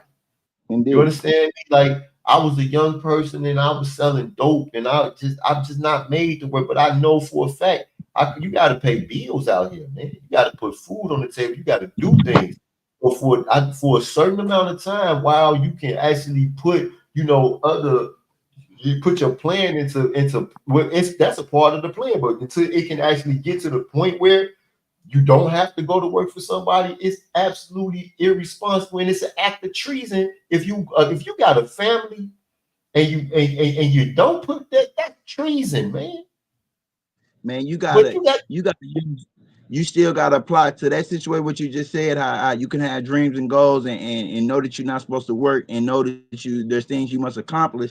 I come to the realization that I must use my tools. I must use my 3-step ladder. You know what I'm saying? Like I must use my 3-step ladder to get where I need it, where I feel like I should be. And that's what? Belief, faith, and fruition. You know what I'm saying? I gotta believe in it, have faith, and then fruition. The work is the faith. You know what I'm saying? The belief is the idea. The belief is the idea. The work is the faith, and that brings it into fruition. We gotta take them steps. Like you just can't go from the ground to the moon. Like it's just impossible. Hey, we talked about AI, right? So when we talk about these algorithms, these various algorithms, and the way these platforms, the way these platforms work, and they push certain content in front of people. that why, you know, we need to start asking ourselves when we looking at our feed. Because I asked myself, and I listen, I will go into the chat on every single social media platform that I'm on. And when it push certain stuff in front of me, I literally be asking them, like, why am I like literally, what is it about me that make you think I want to see this? You understand what I'm saying? Exactly. I mean, I'd be like, man, I'm not into this. Why you keep pushing this stuff in front of me?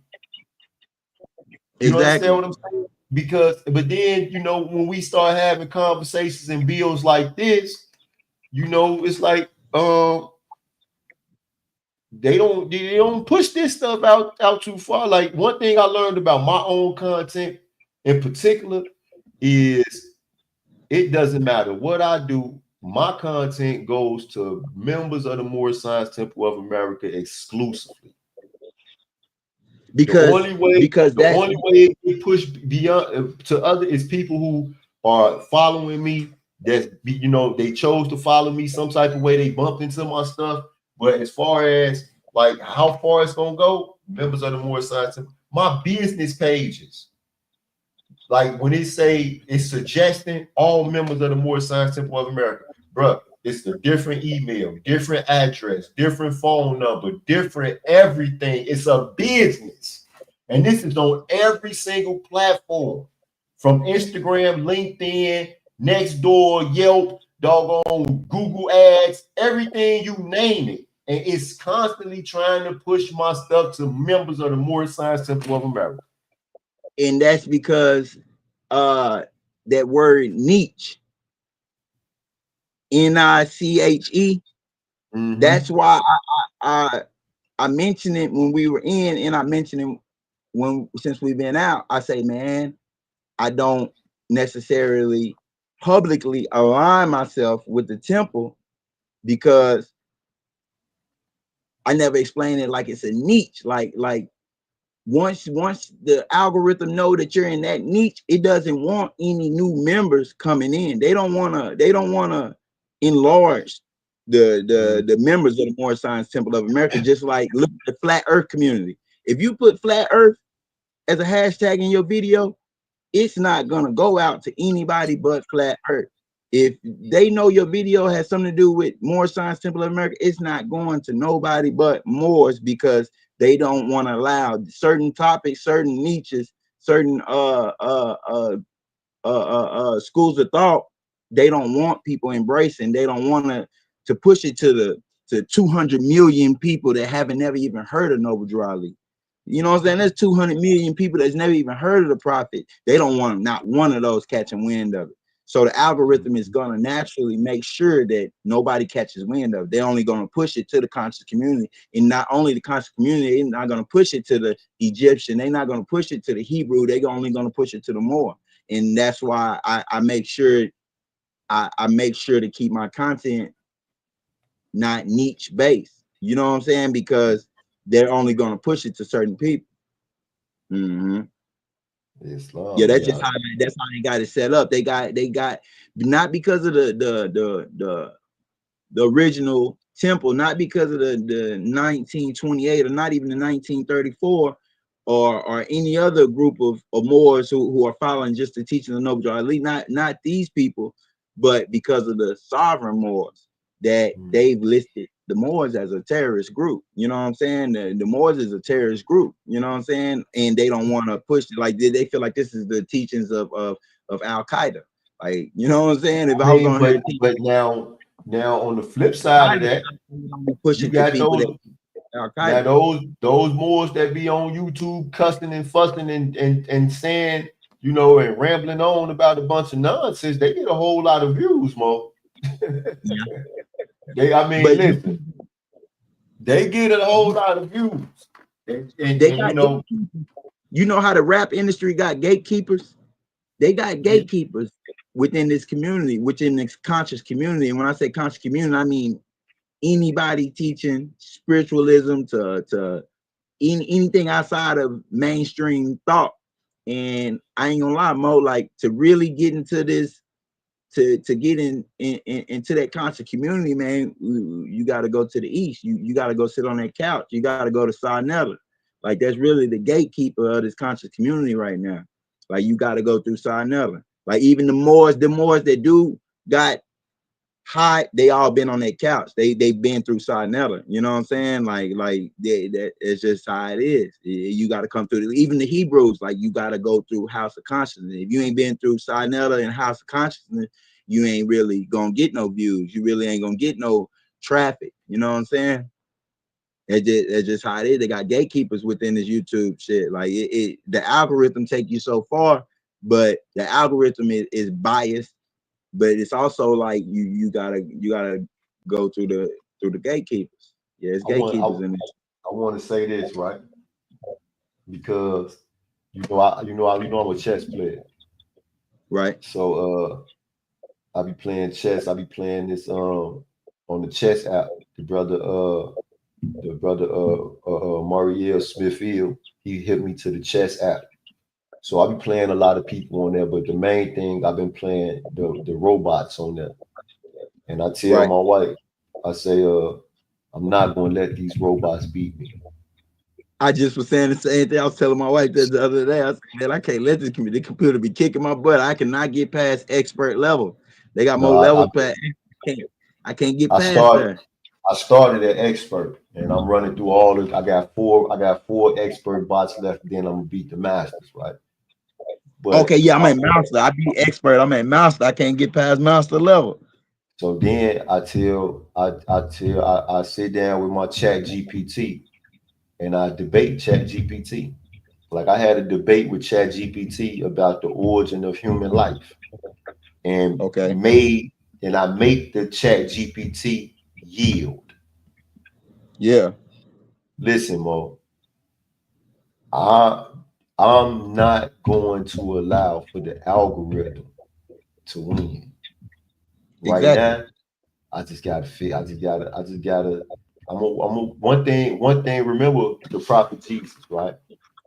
Right. He said, and then the tempter said, "If you be the son of Allah, then command these stones to turn to bread." See, it's certain things that we understand. We understand that there are gatekeepers. We understand that, there are certain individuals who get all the traffic. Now, it gets a little deeper. We also understand why. Indeed. Now, since we do understand this, then now command these stones, these rocks, because understanding is a rock on which man builds himself. It's a rock, it's a stone. But then it said, now command it to turn to bread. Command it to turn into something that can be nourishing, something that can be converted into or converted into an energy and used to produce something else. So I'm going to command these stones, these things that we understand, to turn to bread, because I did not come home to preach to the choir. Indeed. I did not come home to preach to the choir. It's just a lot of things too. And then see, something that I noticed about the Moors. The Moors also don't really know how to leverage these platforms.